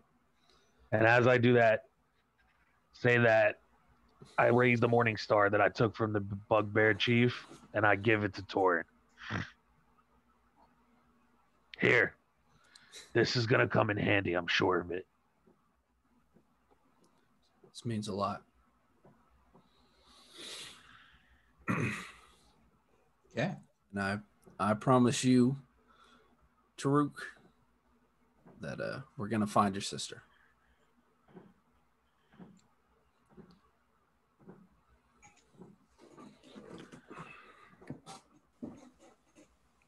I appreciate that, and I hope so. Of course. Bump my fist.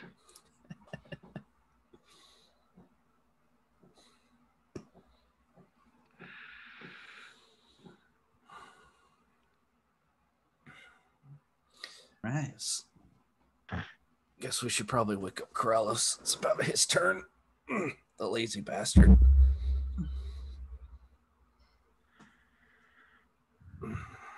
All right, your shift, your night watch comes to a close. Nothing out of the ordinary.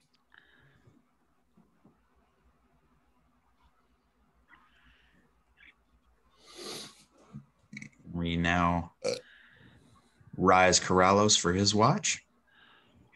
How do I follow this? Yep, I'm here. Oh, good. Just wait. There's more. Corallos, wake up. I'm here, Tor. I'm here. All right. All right. I'm gonna get some sleep. Go. I'll just I got this. lay right next to Nat. Just kind of pass out immediately. Corallos? Yes. Go ahead and roll me your perception check for your watch. 14. 14 is not bad.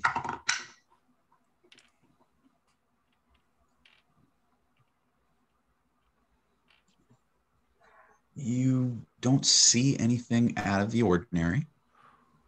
Okay. Nothing catches your eye. Even periodically putting your hand to the ground and just checking, you don't hear any of the tremors that you've been alerted to. Okay. Nothing strikes you. And it is very quiet. I think I'm just going to sit over by the doorway we came back through and just wait and see if I hear anything, see anything. Okay. You spend the few hours of your watch keeping an eye on that passageway. Nothing out of the ordinary happens. You don't hear any of the subtle tremors from earlier. Everything's quiet. Quiet. I'll take it. And your watch goes by uneventful. I appreciate it. Thank you.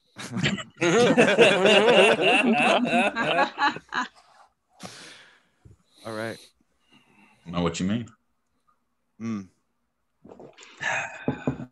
Your shift comes to a close. Fantastic. Then I will rise everyone. Okay. Morning comes. Yeah. And you have the day ahead of you. You can't tell because you're still underground, but it is the morning. But Yogi's gone. Yogi is gone. No. Oh. He was smarter than the average bear. I'll get a picnic basket for you, buddy. Actually, what? Matter of fact, Tarook, you actually you noticed because Yogi kind of parked it very close to you, and you kind of rise up and look over. You see is the essence of this brown bear just kind of. Oh, Yogi's gone. I was rubbing his furry behind all night. Oh. Do you have another one of them? Oh my god. Well, bears need love too.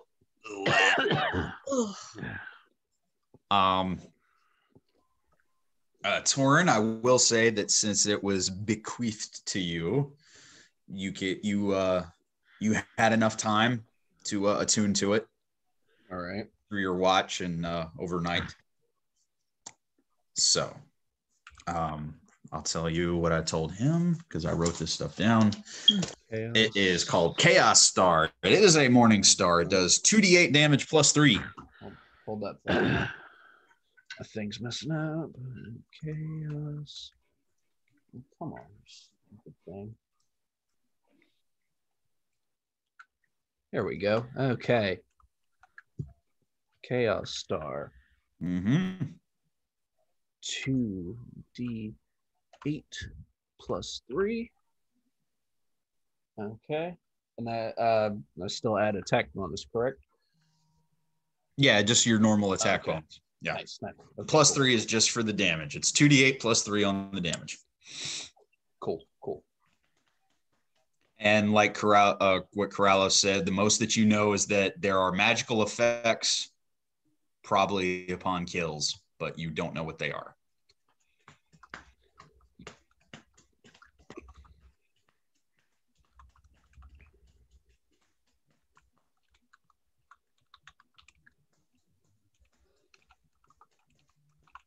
All right.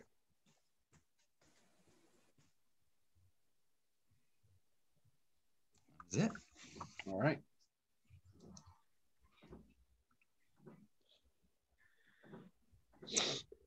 Morning comes. Everybody rises. The day is yours. Are we going back down? What's the thought on that?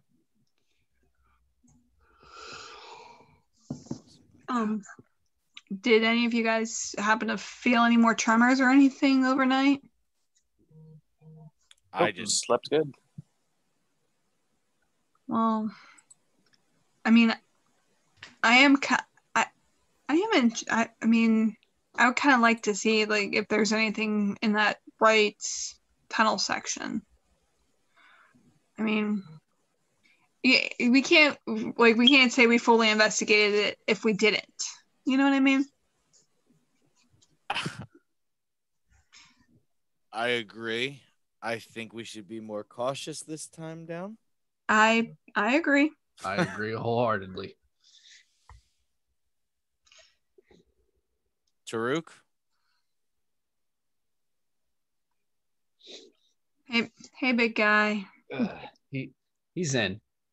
Okay.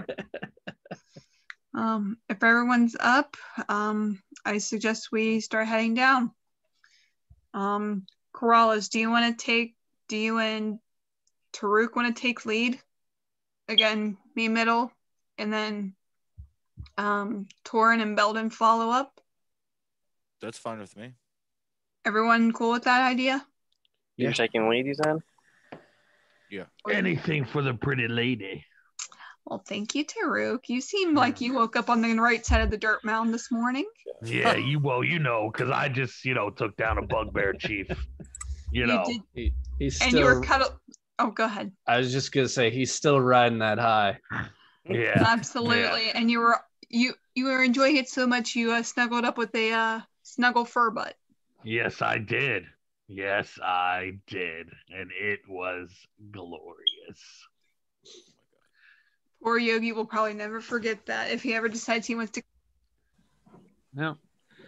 come back to this life. All right, boys. Let's move out. If everyone's ready, of course. You heard the boss lady. Let's do this. All right. Whoa, actually called boss lady. I'm amazed. All right. So you're heading back towards that passageway on the left that you hadn't gone down before, correct? Yes. I thought it was on the I thought it was on the right. No, you went to the one on the right. Okay. I know what you're saying. The day before, you would come to a fork. You took the right passage, which was the throne room. And when you came back, the passage on the left was then on your right. And I asked, are you going back the way you came, or were you going to the fork that you didn't go to? All right. No, you're right. My mistake on that one. Yeah. I got you. So if everybody will just roll perception checks for me as you head towards that chamber. Bash chamber, yeah. 17. Same. 3. 17, 17, 3. 21. 10. 21. All right, yeah, as a party, you're good.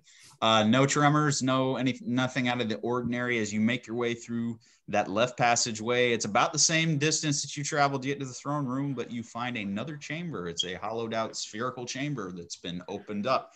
And what you basically see are just piles of hides stacked in different corners, basically made into makeshift beds. Obviously, this is where the bugbears slept. Is there anything living in this chamber? Roll investigation check. There's nothing. It's your first visual scan. There's nobody in there. There are no bugbears left. There's no humanoidish beings in there. Now, go ahead and roll investigation, everybody. 17. 17. 17. 19. 17. An 8. 19, 8, and a 5. All right. Between Nat, Corallos, and Torrin, nothing living, really. The only thing you find are 2 chests. One is on the far side of the room. The other is about 10 feet off to the right, near one of the piles of hides, near one of the bugbear beds. Say that 3 times fast. No. I'd like to use detect magic. Focusing on the chests. Both chests. You don't get any magical properties from either of them. Anything in the room itself. Magic wise? Yes. You do get from the chest on the far side, from the other side of the room. Tarook, didn't you say something about being able to like sense traps or something like that, or sense danger? Great minds think alike, Tor. I think you should take a look at these chests before we go poking and trying to open anything. Yes, I have danger sense effects. Yes. Just to let everybody know, I have an advantage on dexterity saving throws against effects that I can see, such as traps and spells. To gain this benefit, you can't be blinded, deafened, or incapacitated. That's fair. So, now, which one do you want me to open up first, everyone? Well, there's something magic on that one, or in. I don't know for certain. There's 2 chests, Tarook. One on the opposite side of the room. That's the one that Corallos says there's a magical ping coming from that chest. And there's another chest to your right, about 10 feet to your right. And it's all right, so next to a one of those piles of hides. All right.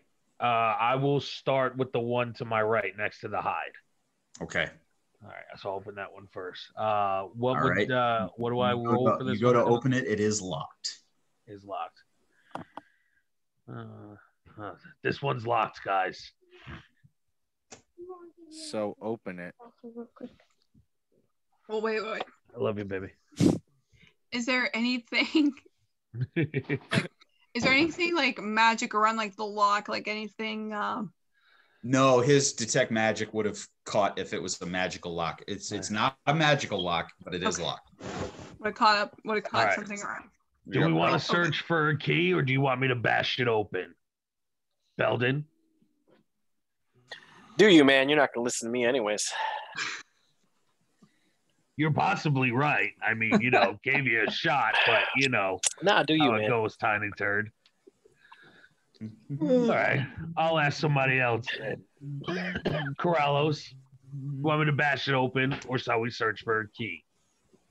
I mean, there's nobody here who would have a key. There's no one here.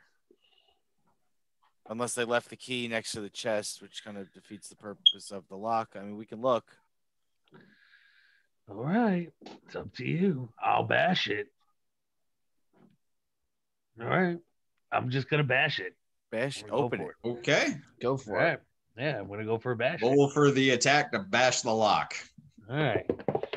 And yeah, that's a 8. That's an 8. Well, you hit it. King. No. Try again? Yeah, I'll try one more time. Go ahead. Let's try again. Yeah, that's better. That's a 19. Yeah. Roll your name. Yeah.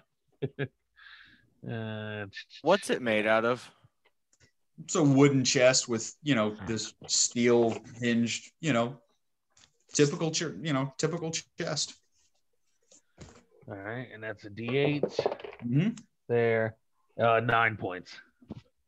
9 points. That'll do it. You hit it, and you hear the snapping of the lock on the chest, and it breaks.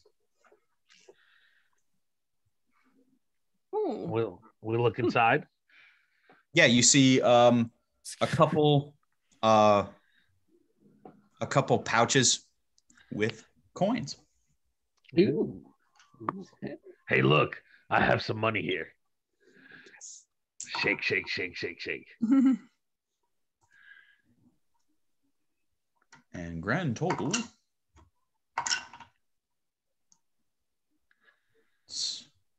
75 gold in total. In little pouches. All right, this will be with the party gold. Ooh, nice. Beldan, you want to put this in the bag of holding, my friend? Sure.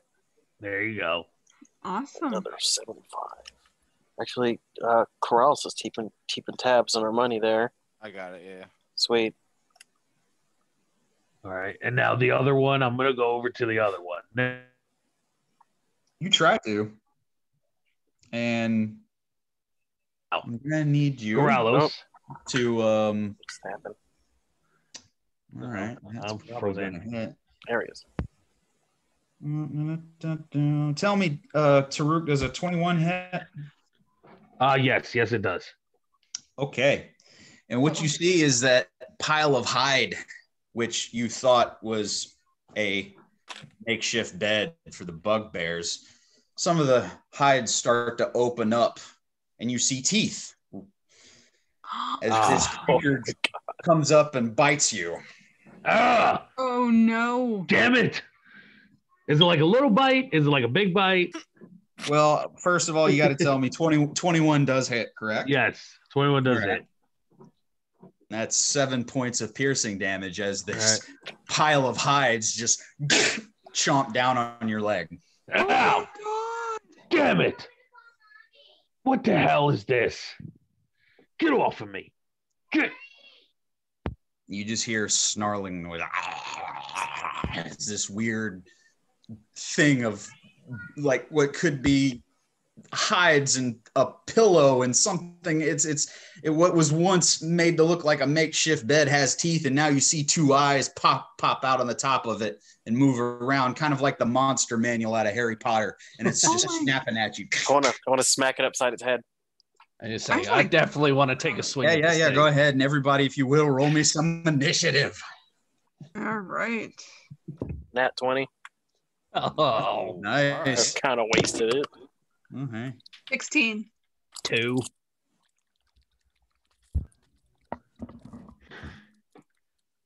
Torrin at the back. There's the weird thing chewing on Tarook. Right there. Right, man. I have an 8. Yeah, we're That's an in 8. the chamber. Yeah. Who am I missing? Corallos. Corallos, what did you roll? 4. 4. Oh, okay. You're at the bottom. Yeah. I have an 8. Good one. Whoever that was. And the creature rolls a 7.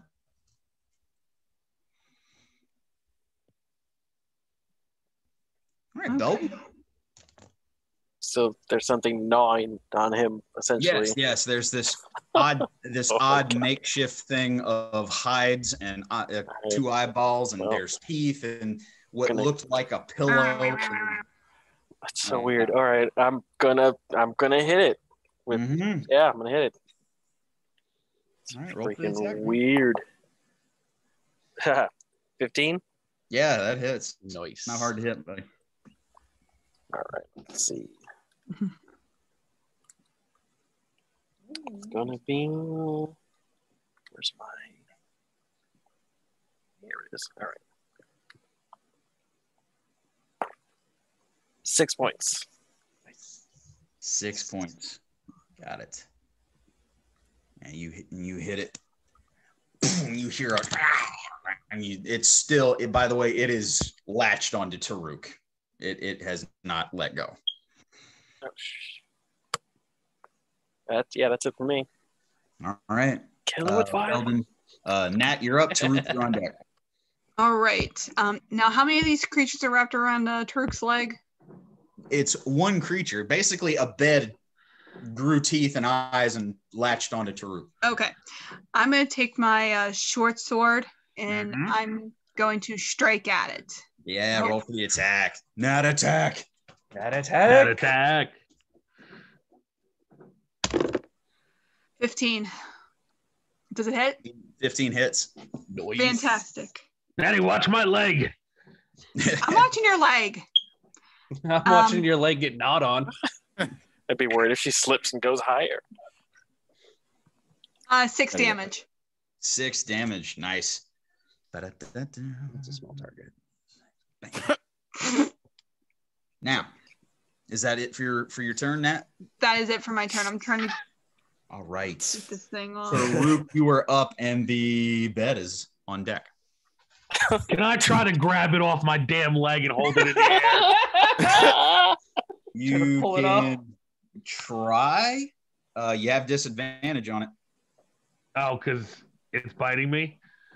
Yeah. Because of, It's kind of connected to. Yeah, it's kind of You're on one you. with the bed. You're kind of grappled right now. Look at it that way. I know, right? Yeah, like a little shit turd. Yeah. Damn it. All right. I'm going to try to grapple it. First roll, that's a 9. Uh-huh. Second roll, oh, that's better. 17 plus 5. It's a disadvantage. But it's 9. Nice. I know It's it's 9. trash. 9. No. Well, Thing is it's latched onto 9 your- plus 5. I mean, it's an odd feeling being eaten by a bed. It's 9, also 10, something 11, to 12, 13, behold. 14. I mean, that would be Oh, a to be- 14 because it's 9 plus 5, but I was yeah. yeah. going to say, to be fair, that's Tarook's Friday nights. Right. By the bed. So, is Oh, that shit, you got a sir. bonus action left? Is there anything else you want to do? Can I fling it? Just want to kick the damn thing off of me. No, you've already failed once. No, Yeah, I you got know, a bonus I know. action though. I know. I'm just gonna look down at it and be like, "You little bastard!" Wait till Yeah, no, this is like I said, it kind of, if you're looking for a reference, kind of like the monster manual from Harry Potter. It's like this yeah. head, and you got these 2 yellow eyes and teeth that are You got digging yellow eyes, so help me. digging into your Damn it. thigh. Just God, yellow eyes. Like, Sorry. damn it. Yeah. No, that's all it. right. Tarook. So the creature's up. Torrin, you're on deck, and the creature is going to, since it's got you grappled, it's going to do another bite attack. It's just going to gnaw on you. So, Little prick. That's advantage because he's got you.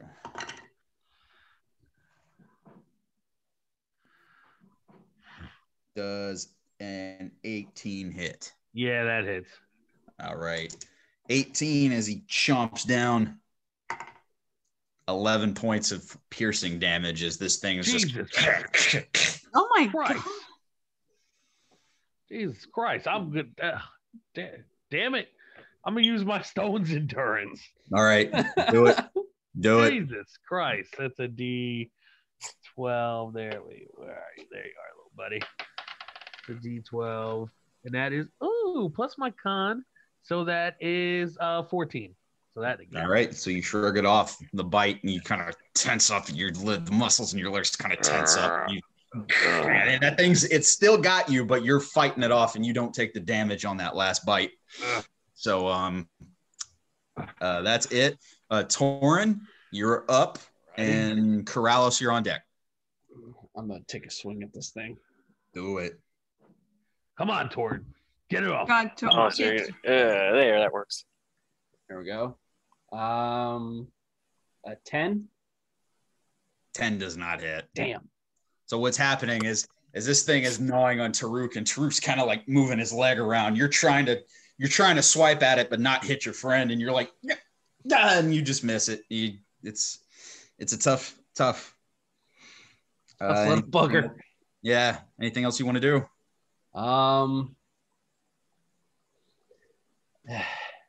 No, not right now. Okay. Corallos, you're up. Beldan, you're on deck.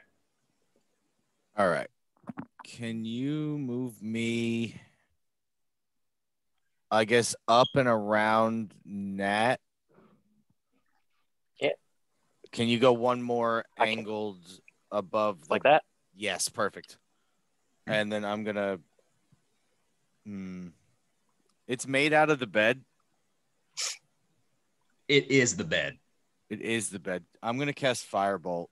There we go. Do it. Gross.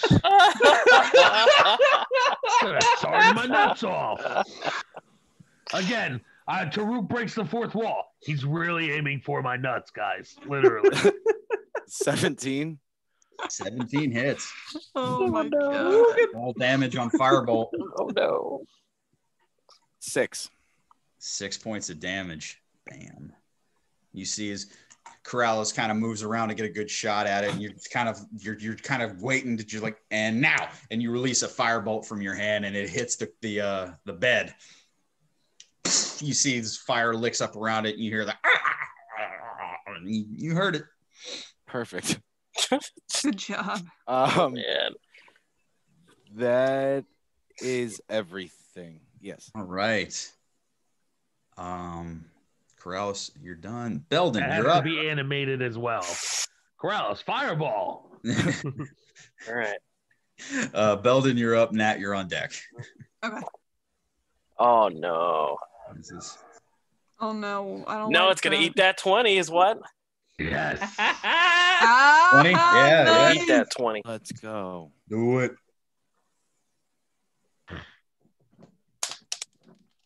Floor, but I'll take it. 10 plus 2, 22. 22 points of damage. Woo! Jesus. Yeah. Damn. You needed that. And so that was what did you attack it with? Was that your axe? The mage, the warhammer. The warhammer. Mm. All right, you see as Beldan gets a good shot on this thing, and you're like, ah, bam, and you nail, and you just hear the as if you almost heard a couple bones crack as you nail this thing right on the top. And it's kind of, once again, it's weird because you just hit a bed with a hammer. I know. It's like, I don't know if I ever want to sleep on a bed again. You felt something Not give gonna way be a the little first bit. time you break a bed. You hit it. Yep. What's it with you and breaking beds? That's what I do. Red Bay. Hey, babe. All right. Is that it for your turn? Yep, that's everything. Okay. Nat, you're up. Tarook, you're on deck. All right, is this thing still attached to Tarook's leg? I just want to make sure. Yes, it is latched onto his thigh. This thing, it's trying to eat him. Tarook, do you trust me? Yes, Nat. I trust you. I'm in. Time out. That has to be animated. That's and famous needs to be last done words, exactly man. like Aladdin. Oh my god. Do you trust me? Well, I only asked this With because her I'm holding thinking- a sword. Do you trust me? This is so bad. I'm back in. Make it walking dead. I only ask because my plan is to take the blade of my sword and try to drive it into the thing's mouth and try to man. Yeah. Abort. Oh my god. Abort. No. Beldan cannot watch. I got something else, but go ahead. You'll be okay, Tarook. Tarook, just trust swear me. to God. Oh God, here we go. Trust fall. I close my eyes and I spread my wings. As this bed is gnawing All your for leg. you, baby. It's a nat 20. Woo! Oh, thank Nat God. 20 protects ya. Nice. That attack, baby. Roll the damage. All righty. Let's see the damage. 1 second here. You guys know I Two keep gnats on this thing. Oh man, that could have been so bad. 7 points of piercing of damage. Okay. And you said you got a 20 on that, right? Mm-hmm. So you doubled the dice? Oh, I didn't double The it. damage? Yeah, that's what I thought. Okay, so 7 for my first roll, and then... Okay, so you can double that. So 14. Okay. Plus whatever you add usually. 3. So, okay, so total 17 points of damage. Okay. All right, what you see, Nat takes this short sword, and like you said, Tarook kind of opened up, kind of like, I trust you. And you just drive your short sword into the mouth of this thing, and it goes, and you start seeing the mouth, which literally is like, 2 layered hides with teeth all around them, and you just see blood start to pour out of its mouth. It is still up, but just barely. Oh my god! Just hanging on. The bed from hell. Literally. On the floor from now on. I'm sleeping in bed again. Okay, Nat, that's a good turn. Anything else you want to do? I'm actually trying to turn the blade and trying Yep. to pry the teeth off of What's up, Rosie? that. Right. Well, you did your attack, and that's about all you can do. Gotcha. Yeah. You still got a bonus action if there's anything that you want to do. That's it for me. Okay. At least I did damage to the sucker. Tarook, you were up, and the creature is on deck. It's my go. Yeah. Yep. You are grappled by it. All right, Nat. Good Yes. hit. I trust you with my life. Good hit. You also trust me with your nards. All right. Yes, my big Goliath nards.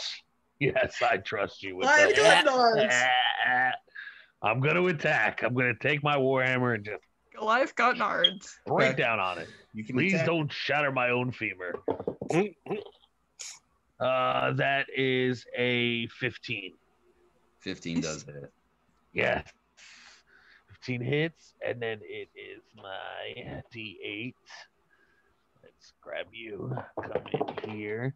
And that is 11 points of damage. Yeah, how do you want to do this, man? Yes. So, what I want to do is I want to kick my leg up, launch it in the air, and swing for the fences. All right. Basically, what you do is it's like a dog latching onto, somebody. You kick it off, and then you upswing with your with it, and you right in two. You split it right in two, and you see as this creature goes, and the bed creature starts to bleed, and it dies. Woo! Bye, Mr. Creature.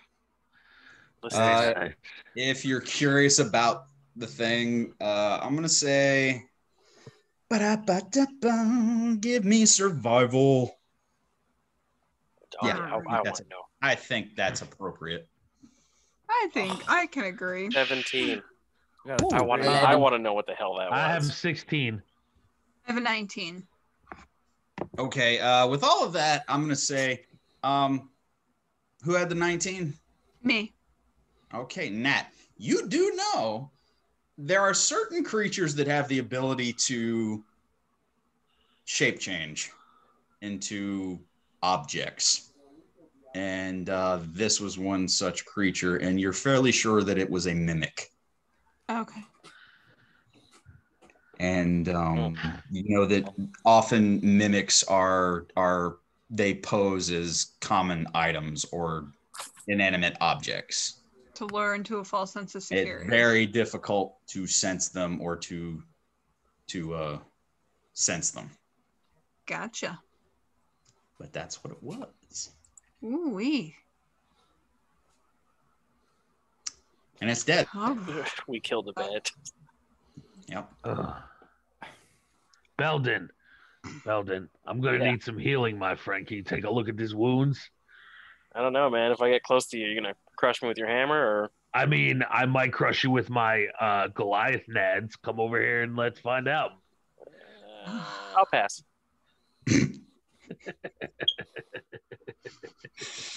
Tarook, are you okay? I'm good. There are teeth marks. Yeah, Those teeth marks are looking pretty pretty gnarly. Those are looking pretty nasty. All right. I mean, nardy. You still got the yeah. That is it, by the way, as far as things in the room. You still have the one chest in the far corner, the one that you had the magic ping on. Are there any beds next to it? I think we should set fire. Just set fire to every bed. Everywhere. Burn it all. Just set fire to everything. Just do it. There are beds everywhere. Oh my god. Oh. It's like PTSD from the bed, man. I know. That's awesome shit. The next bed you start poking it. It's like, then back up and poke it back up. Right. I'm not going to sleep very well tonight. No. How big is the chest? Can we pull it out of this room? It's the same size as the other one. I was about three cubic feet. Yeah, can I grab it and try to drag it out? Sure. All right. Once I'm outside of the room, I'm just gonna firebolt the hell out of it. No. Roll for the attack. 18. 18 hits. Roll damage. Okay. 10. 10 points of damage to the chest as you just see the. No, not the chest. I'm talking about the room. I want to shoot all the beds in there. Oh, okay. I'm trying to light the place up. Yeah. All right. Okay. Yeah. You set. I'm just gonna go ahead and give you the narrative. You set all the beds on fire. Okay. They burn. All I wanted. None of them cry out in pain. If you're curious, they're just. We were extremely curious. All right. So, I want to open this chest. Okay. Yeah, I'll open it. If you guys want to back up, just in case. It is locked. Probably a good idea. Oh, it's locked. I mean, do you want me or Tarook to hit it? Yeah, I don't really have the strength for that. All right, I'll take a swing at it. All right. Can't promise anything, but I'll take a swing. All right, here we go. And roll. 22. 22 hits. Roll damage. All right. And I'm definitely trying out this new mace. So. 7. Still freaked out by 10. the bed thing. 10. All right. Yeah, we'll say that. With that, you break the lock on the chest, and it breaks. Nice. It's ajar, just a little bit. It's open. God. All right, then I will open it. Yeah. You flip it open. You find a few more pouches with coinage. Okay. Cha-ching. You find 60 gold worth in a couple pouches. 60. 60. And you find one necklace, which is what your magic sense picked up on. Okay.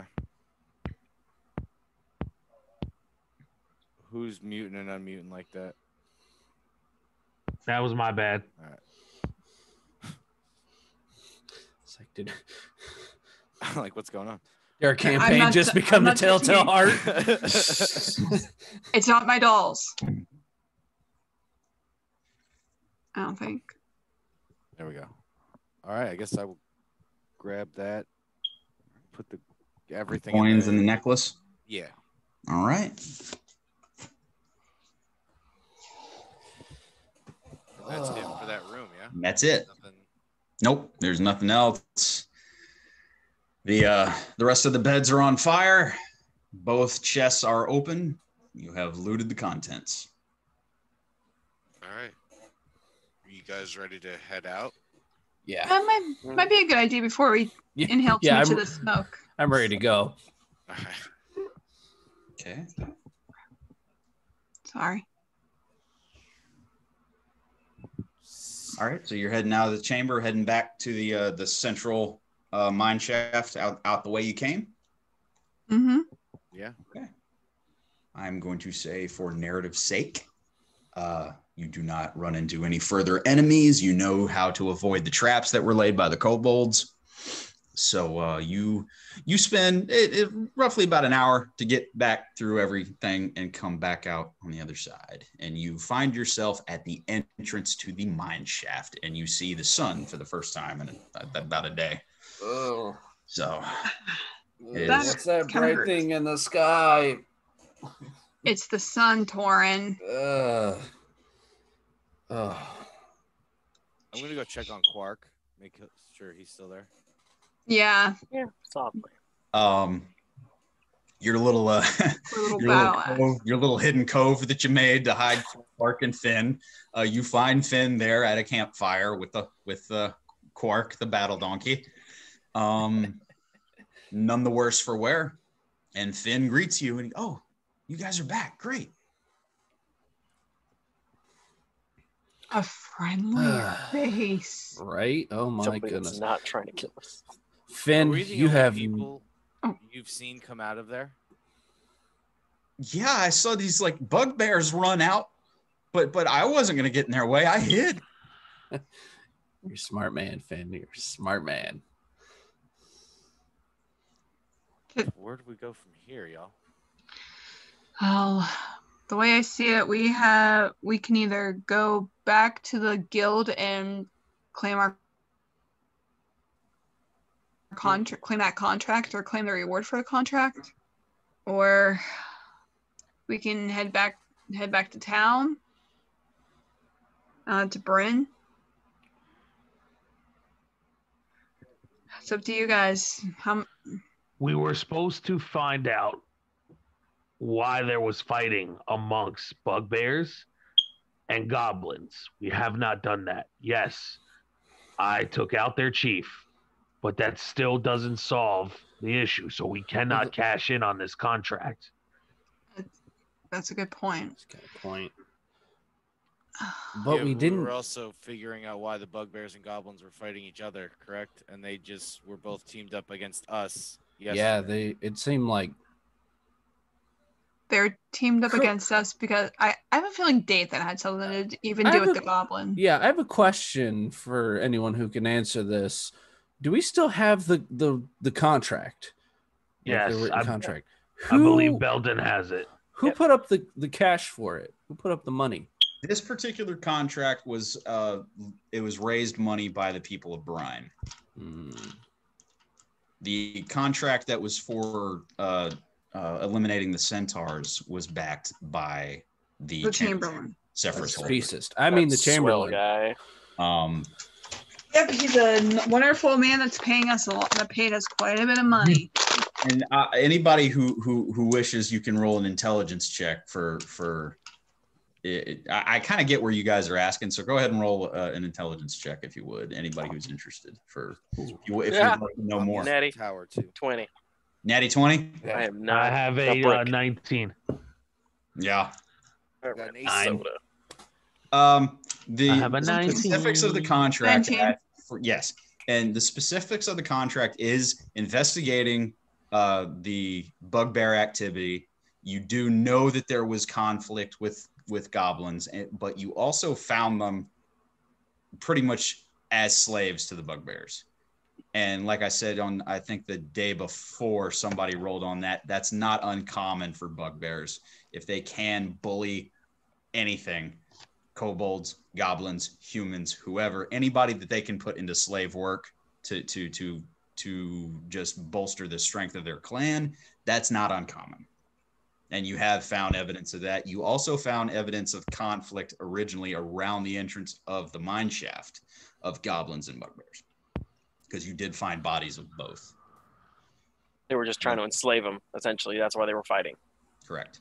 Yeah. The goblins tried to uprise. And they succeeded, I guess, because of your rent-a-goblins. Yes. So, as we're all putting this together, then, the goblins were fighting against being enslaved. Is that what we all think? Yeah. And that's our current running theory. It seemed like our good friends at Black Hoods Are Us are the ones kind of nudging the bugbears to do so. Now, remember, the bugbears, they were also moving in on centaur territory as well. So we can either... Brian paid for the contract to investigate the bugbears. But the Chamberlain paid for a contract to kill Centaur? Correct. And the Centaur we met, Corallos, is fighting against the Night Eye, and there's someone in Brian involved with the Night Eye, and we just saw Dathan. So you think Dathan's connected to all of this? I think the Chamberlain is the guy working with the Night Eye. That's a pretty reasonable theory, actually, Kraus. 'Cause how in the world did Dathan just get free? It's only been a couple of days, unless he blasted his way out. But we would have heard about that. We were in the town. Exactly. Could have. Mm-hmm. Do you think... Wait, do we have the other contract or no? The one for the Centaurs? Yes. Yes. Okay. So I say we continue on and go where the Centaurs are and investigate that before we return. And after we do that, then we can either take the other one that was on the wall or investigate the Chamberlain. But you have to remember, we already all made noise in Brine. We're known. If Dathan and the Chamberlain are working together, then they're going to be on guard about us. That's true. I mean, if we did go back to town, they could, they probably already know where all of us are staying. So could also put, wherever we are, could put everyone else into jeopardy. Torrin, Corallos, Beldan, what do you three think? Okay. I think it would be worth talking to the Centaurs, in my opinion. Yeah, after that, yes. Corallos? I mean, my original idea was to go back to the Hunters Guild and claim the bugbear contract and then not bring up the Centaurs. Until we have a little bit more information from our hoofed friends. Well, or acquaintances. Don't forget. Acquaintance is a better word. Don't forget, I have this, and I pull out the Centaur's weapon that he gave me. This grants us safe passage. Right. So, if we're all in agreement, I say we head for the Centaurs. I mean, if the contract is to kill Centaurs, I don't want to fulfill that contract. No. Definitely not. Definitely not. I'm talking about the bugbear one. That the people raise money for. That is, as far as the Centaurs, I'm not fighting any of them. No. Right, correct. I don't want to kill them either. But why not investigate ourselves? And then we can go back to the guild and tell them information. I mean, we already have some. They are fighting against the Night Eye, which is probably why the Chamberlain wants them hunted down. Probably. That would make the most sense.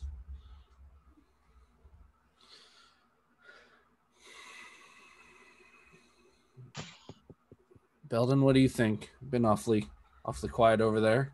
Pensive. I still think talking to the Centaurs would be worth our time. Because he did talk about, I mean, everybody we've come across so far has said, we don't know what's going on. We don't know the whole story. Well, I think it's time we start piecing some of this story together. I agree. How do we find the Centaur? We got a general direction, right? Yeah, he gave you a general direction of further south towards the southern woods, which was where the Centaur clan was, where they were camped at. and he told you to bring the spear that Rilo gave you, and that would grant you safe passage to speak to their leader. Yeah.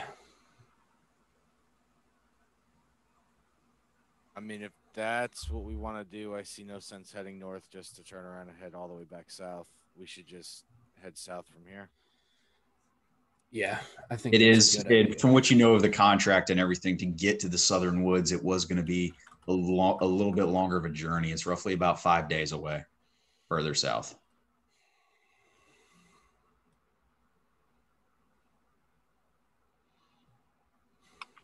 Can we make it? Can we make the journey? We have a battle ass. I'm sure we can make the journey. We do have a battle ass. Can make the journey. I have an army. We have a battle ass. That's all we. South. All right. Yeah. Real. All right. You take Finn and the cart and the donkey, and you start to head south. I would say that you are roughly coming close to noon for today. Just getting out of the cave, figuring out the plan of attack. You're about midday as you start to head south. And if whoever's leading the way, you can go ahead and give me the perception checks for traveling, if you will. I would like to take up my position in the cart. Yeah, same. I got short, stubby legs. They're not made for traveling. Yeah. I will walk next to the cart on Beldan's side. All right. I guess I'll be the lead. You'll be the lead? All right. Right. I'll be the lead. Natty? While we ride, can I take a short rest and change up my prepared spells? Back Do it. here. 11 perception. And Nat, are you taking up the rear? Okay, go ahead. That's a yes. Yeah, I got you. Count that, Come on, count as a yes. Roll perception for me if you will. Roll. I reckons. Let's see. I think I would know all this crap by heart now.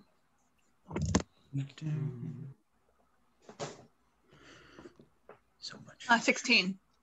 All right, nice. All right, as you start to head south, midday, the sun has reached high. There is zero cloudage, and it is hot as you start to head south. Typical kind of a summer-ish kind of day, actually. Just kind of very warm, and it is slow. It is slow going. You do not run into anything untowards. If you want, go ahead and give me another perception check. We'll say that this is now kind of in the early evening hours. All right.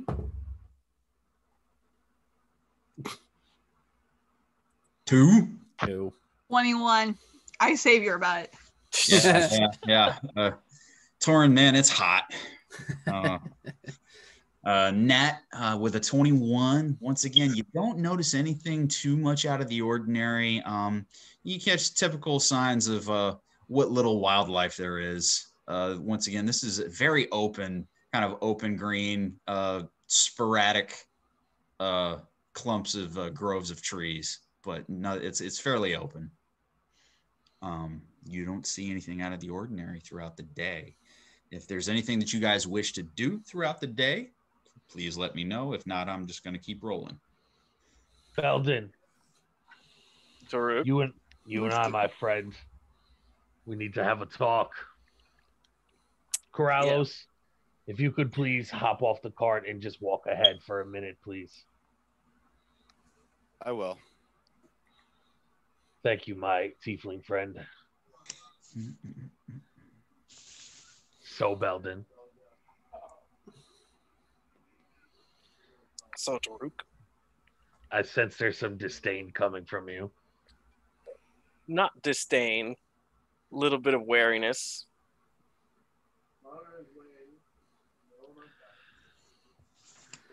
Mm-hmm. Why? Well, I've been nothing but accommodating to you, even trying to help you keep that keepsake of yours from sinking into the mud. Yet I'm getting threats from you? That is not a sign of friendship. Unless that's a custom of your people. Here's the thing, Beldan. You're right. You helped me. You have been accommodating to the whole party. And I think I speak for everyone and say we appreciate it. Here's the thing, though. You give and you take, my friend. You respect me. Yep. I'll respect you. Back there with the Bugbear Chief, it was all a mixture of ecstasy, anger, hormones, everything raging inside of me. You know, Torrin yelling, you yelling.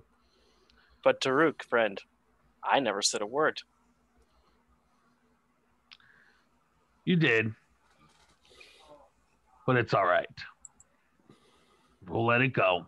And we'll start fresh. We'll have a fresh start. We'll be the Febreze brothers. All right, Tarook. I can respect your feelings in this, as long as you don't threaten to do any more harm. If you know what I'm saying. As long as you don't continue to poke the bear. What if the bear pokes me? Am I allowed to poke back? You can poke back if the bear pokes a little friendly ribbing. Like I said, friend, I'm not here to cause disdain. I'm really not. I can understand your anger, but I feel like it's a little misguided. But like I said, I'll respect your feelings, and I'm willing to move forward. Then we'll move forward from here on out. I'll tell you what, you can ride on my shoulder if you want. And at this point, I want to heal Tarook. So I'm going to roll. Look at you with your 16 points of regained health. Ooh. There you go. And I take him up on his offer. I mean, he's really tall. That sounds like fun. There you go.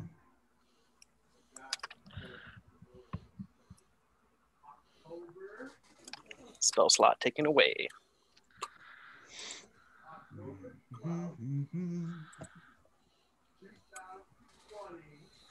All right. Continuing. It is now getting towards nighttime.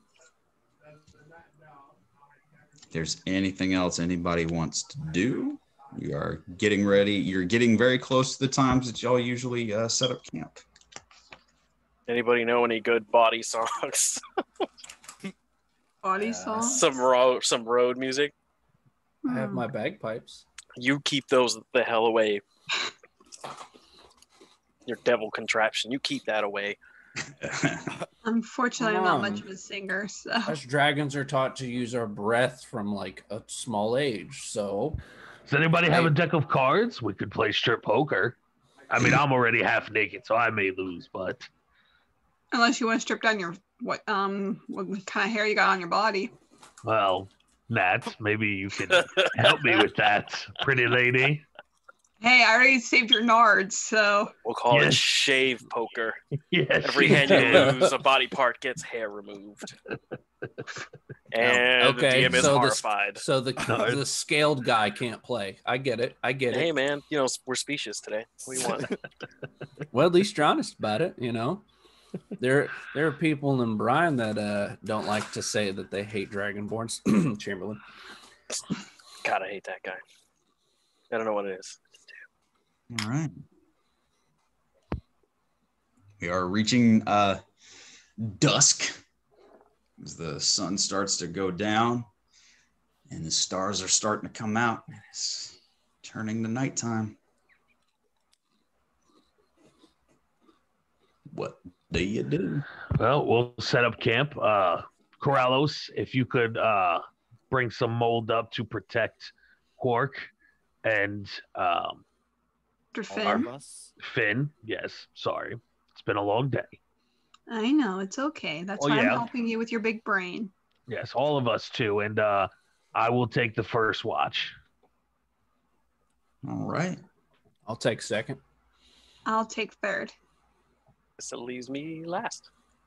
All right. Okay, now that the watches were divvied up, we will go to Tarook for the first watch, if you will, Tarook. Before we head to bed, certainly. Corallos, did you ever identify that necklace thingy that we got out of the chest? No.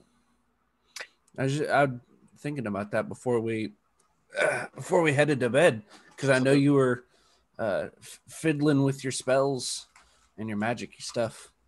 Sorry, That's no problem. It's fine. Do we build a fire by any chance? Just of course. Yeah. All right, so while everybody's doing their thing, I'm doing my little inscription on the ground. I don't mean to sound disrespectful, but I just hit good. I don't understand your magic. But no, it's quite all right. I completely forgot actually. Before I go to sleep, I will ritual cast identify. Okay. As you do that, you do it on the necklace, and you get that it is a necklace of adaptation. Ooh. And I will send this to you. It says, while wearing the necklace, you can breathe normally in any environment. You have advantage on saving throws made against harmful gases or vapors, such as cloud kill and stinking cloud effects, inhaled poisons, or breath weapons of some dragons. In other words, the poison ones. You know where we could have really used that? The blog. The smell doesn't come out. All right, it's still there in some places. I'm about to send this to the chat.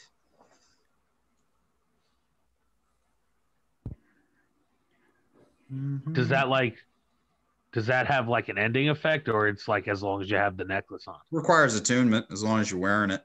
Ah.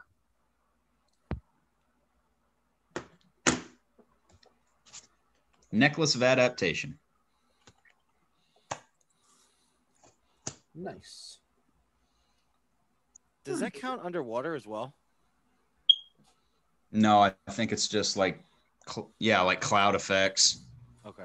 Advantage on harmful gases and vapors, not liquids. Well, it still would have helped in the vlog because we had that green misty stuff. If it's a poison, it would be something that you'd have to inhale. If it was like a liquid or something, it's not going to help you with that. Gotcha. Okay. Well, but there you go. Put that in the bag of holding and go to sleep. All right, Tarook, I believe you had first watch. Yes, sir.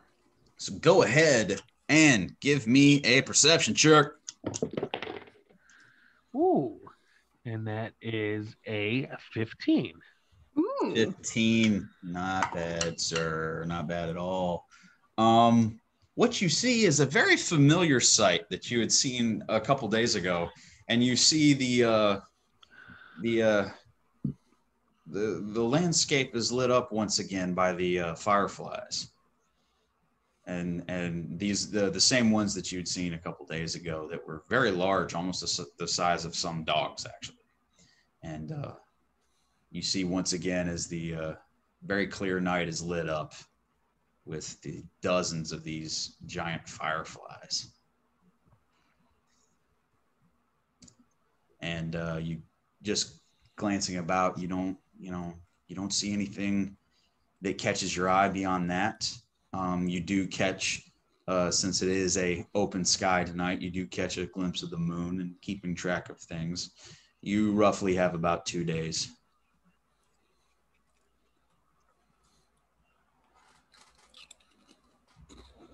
Just keeping track of the cycles. Yeah. 2 days. Write it down. 2 days. All right. I'm going to kind of, I'm just going to pull out my hammer, Mm-hmm. turn it upside down, exposing the ruby on the handle. Mm-hmm. And I'm going to have some of those fireflies hover around it, kind of try to land on it, maybe. Put it out to them. Yeah, no, they're not gonna. It's bigger than the ruby on the end here. You're talking about a bug that's this big. I got you. Okay. Yeah, like I said, about the size of some small dogs. Like it's huge.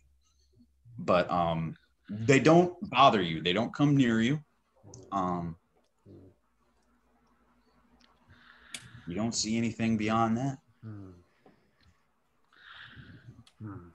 I wonder. Well, I'm going to call out. Nira! All right. As your voice echoes into the night. You don't hear a response. The light from the campfire and the dozens of huge fireflies light up the landscape.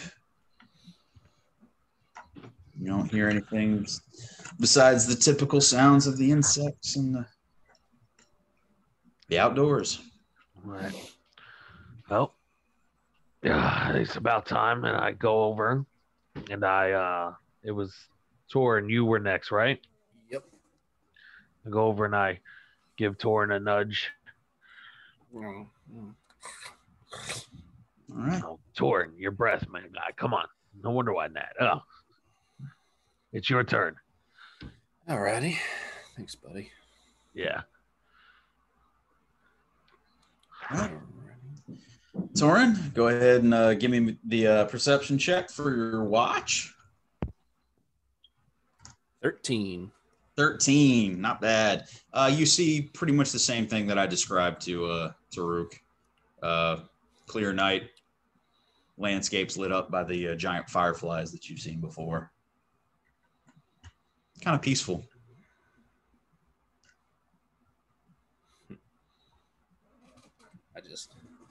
I take out my I take out the Chaos Star and I kind of, fiddle with it a little bit, try to get used to the new one. I've been using Claw Basher for so long, and now I've got this new toy. Mm-hmm. And I think about being back home in my village because we're starting to travel south, and just for location's sake, that you're miles and miles away from the edges of the Draconic Empire, but you're starting to the weather's starting to turn familiar. The hotter it gets, the further south you go, the hotter it gets, the more familiar it is. Right. Matter of fact, if you're being precise, you're roughly about 50 miles away from the edges of the Draconic Empire. So I'm just kind of reminiscing, getting used to the environment. Kind of taking everything in. Mm-hmm. Well, then I'll nothing of note. I'll wake up Nat for her turn. Nat. Okay, what? It's your turn. Oh. Do I have to get on top this time? Not that, Nat. It's your I'm turn kidding. for watch. I'm kidding. I know. I'm just kidding. So what's going on? Well, to be kind of frankly honest with you, not much here, exciting, giant fireflies and whatnot, but we're actually kind of close to right at the edge of the Draconic Empire. I grew up in the South, so this. I know you guys don't like all this heat, but being cold-blooded, not figuratively, it's kind of reminds me of home. Yeah, I know you haven't really told me said much about home. I mean, the only things that I've heard about it was, that you've talked about was how it was all taken away from you. Mm-hmm. Yeah. I mean, I grew up in a village. I don't even know how far it is from this spot. You know, I'm almost like I'm well within the Empire's little bubble, so I don't even know how far we are from there. But no, I give me a. I'm gonna say intelligence. Alrighty. 5. You're far enough to know that you're not going to see, there's kind of an unspoken thing among your people that you don't interfere with the affairs of humans. Right. Unless you can help it. So you don't expect to see too much as far as your people's concerned. You're far enough away from the borders that it's not going to, shouldn't affect anything. Yeah. We're close. We're about 50 miles from the Draconic border, but Dragonborns kind of keep to themselves sometimes. They don't talk about it, but not so jokingly, there are a lot of specists out there. And we're not always liked, so we just kind of keep to ourselves. So I don't expect to see too many Dragonborns roaming around when we go further south. But maybe one of these nights I'll just stay up with you and tell you the whole story. I never mind the company. I know. I never mind yours. Nor do I mind yours. Right, I mean, yeah. Why don't you go get some sleep? I'll keep watching. All right. As we're getting close, if you just ever need to talk or kind of vent, of course, without taking it out on the party. Yeah, I'm gonna try to not do that again. It was trying for all of us the last few days, so I think now that things are kind of starting to settle down, I think will be good for us. I think so too. But I'm gonna get some sleep. You try not to fall asleep. Hey, you don't gotta worry about me. I'm gonna just lay down and try to catch some Z's. Yeah, don't let Tarook spoon you. I'm not sleeping anywhere near that big cuddly bastard. Good night, Torrin. Good night, Nat. So now that Torrin is gone, I take my spot and just get nice and relaxed. All right, go ahead, Nat, and roll me perception check for your watch. All right.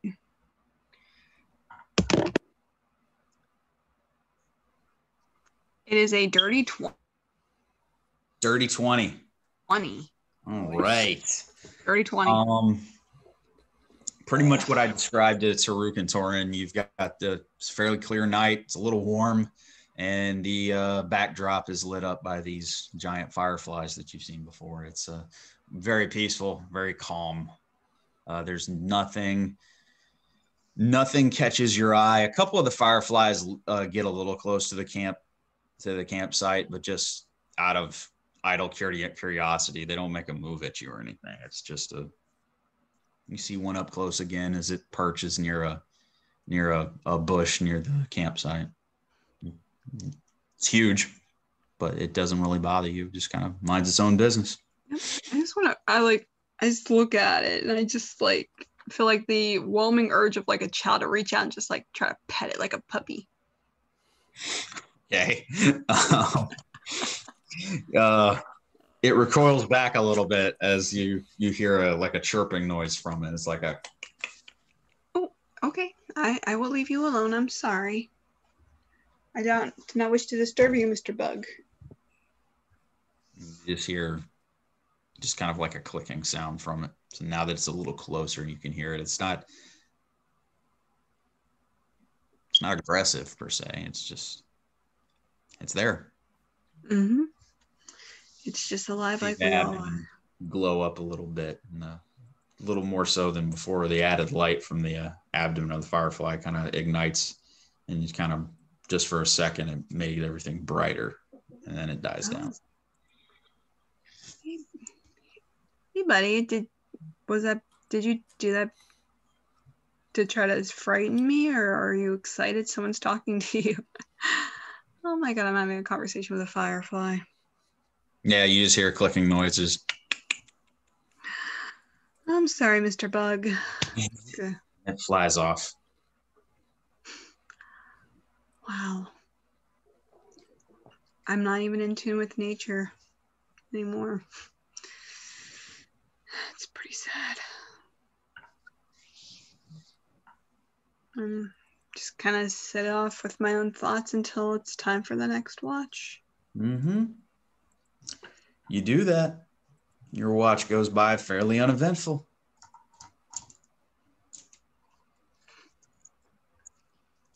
All right. Who is next? Who is the next watch? Yeah. Okay, so Beldan. Beldan. I go into the tent. I kneel down next to Beldan, and I just put my hand on his shoulder and I just give him a gentle shake. Yes, I'd love more pancakes. Sorry, buddy. I'm not making pancakes. It's time to wake up. But if you had pancakes, though. I know. Trust me, I'm going to add cook to my to-do list. All right, I got this. I know you do. The big fireflies are back, so just be careful one doesn't try to pick you up and fly away with you. I really wonder what the hell those things eat, because I feel like I should have some. I agree. I actually thought I tried to have a conversation with one. You need to get some sleep. I probably do. I probably do. Good night. Night. So as Nat lays down, I head out to the fire and I want to check my mark and make sure it's still there. Mm-hmm. Sure Make is. it a little deeper. Mm-hmm. I'm just going to look into the fire and I'm going to say a prayer to Baranar. It's like I know she asked me to keep them safe and just want her to give me the grace and the wisdom to make that possible, because I feel like, you know, little pushed out, little put down, but feel like I can keep going. But I just wish she would maybe make the path a little clearer for me. And continue my watch. You do. Focusing on the prayer and the thoughts that you had. Kind of retracing the mark by the fireside. You feel the apprehension and the stress of the day, shall we say, but you also feel a little of a calm and a little bit of the heat from the night kind of abates a little bit. You feel as if there's you can't put your finger on it, but it's like a calming, subtle presence. Cool. Feel a little better. All right. Well, I thank her for her gift, because that's what I feel like it was. You don't hear a verbal response. I know. I mean the physical though. The you know, the calmness. Like I wasn't calm before. You know what I mean? Yeah. It was kind of like a grace. So it's not a verbal response this time, like you had in the past. This time, it's more of it's just a peacefulness. It's like a pat on the shoulder. It's like, hey, my guy, you got this. Yeah, it's a peacefulness that you haven't felt in the past couple of days. Okay. Solid. With the events as of late, it's a subtle peacefulness, and it's quiet and comforting. I'm gonna keep at my watch diligently because I don't want to get carried off by a firefly. Yeah, go ahead. If Did you roll a perception check already? I did not. Okay, go ahead and do that for me. That is a 13. 13. With that, you hear it's off in the distance, but you swear that you do hear the sound of hooves, and it's further north of you. Ooh. It's not in the direction of the where you're heading south towards the Centaur. It's faint, but it's like I said, it's fairly open land. You don't see anything when you take a look around, but you do hear in the distance the clamoring of hooves on the ground. Very subtle. Well, I know that they were hunting and they were going after things, so I guess I'm going to keep a special watchful eye to the north because, they were fighting things on the plains and stuff, so... Yeah, since you have a direction and everything, go ahead and give me investigation just to see if you can see anything. I mean, it is dark. It's gonna be tough, but go ahead and give me investigation. 19. 19, not bad. That's not... You see off in the distance, it's faint outlining of horses. But you can't, it's too far away. You can't make out if it was centaurs or if it was riders. But it's miles north. And they're not like coming towards us, they're ready. Not heading towards you. Okay. It's actually heading further All west. right. Excuse me, east. Well, Okay. I lost my direction. East. Well, I'm not gonna wake the party since nothing's coming at us. They're not headed towards you. No. Okay. Good. And that's all you notice through your watch. And I believe, unless you have anything else that you want to do, that will bring us to the morning. Yeah, I'm good. I'll start breakfast. Okay. And with that, I think we're going to call it there. And we will pick up next week on day 2 of the journey south. All right. And, I think that's a good place to stop for tonight. I think so too. Oh man. Thank you everyone for joining us. That episode was deep. Ooh, that was some damn fun RP and my friends. And some fun combat to break it up. I love it. So thank you again everyone for watching. As always, like us on Facebook, follow us on Twitter. Hit that little subscribe button and tap the little bell on your YouTube app so you never ever miss a notification for when we post new videos. Again, this is episode 9. Thank you guys for joining us for Dice Hard with a Vengeance. Thank you guys.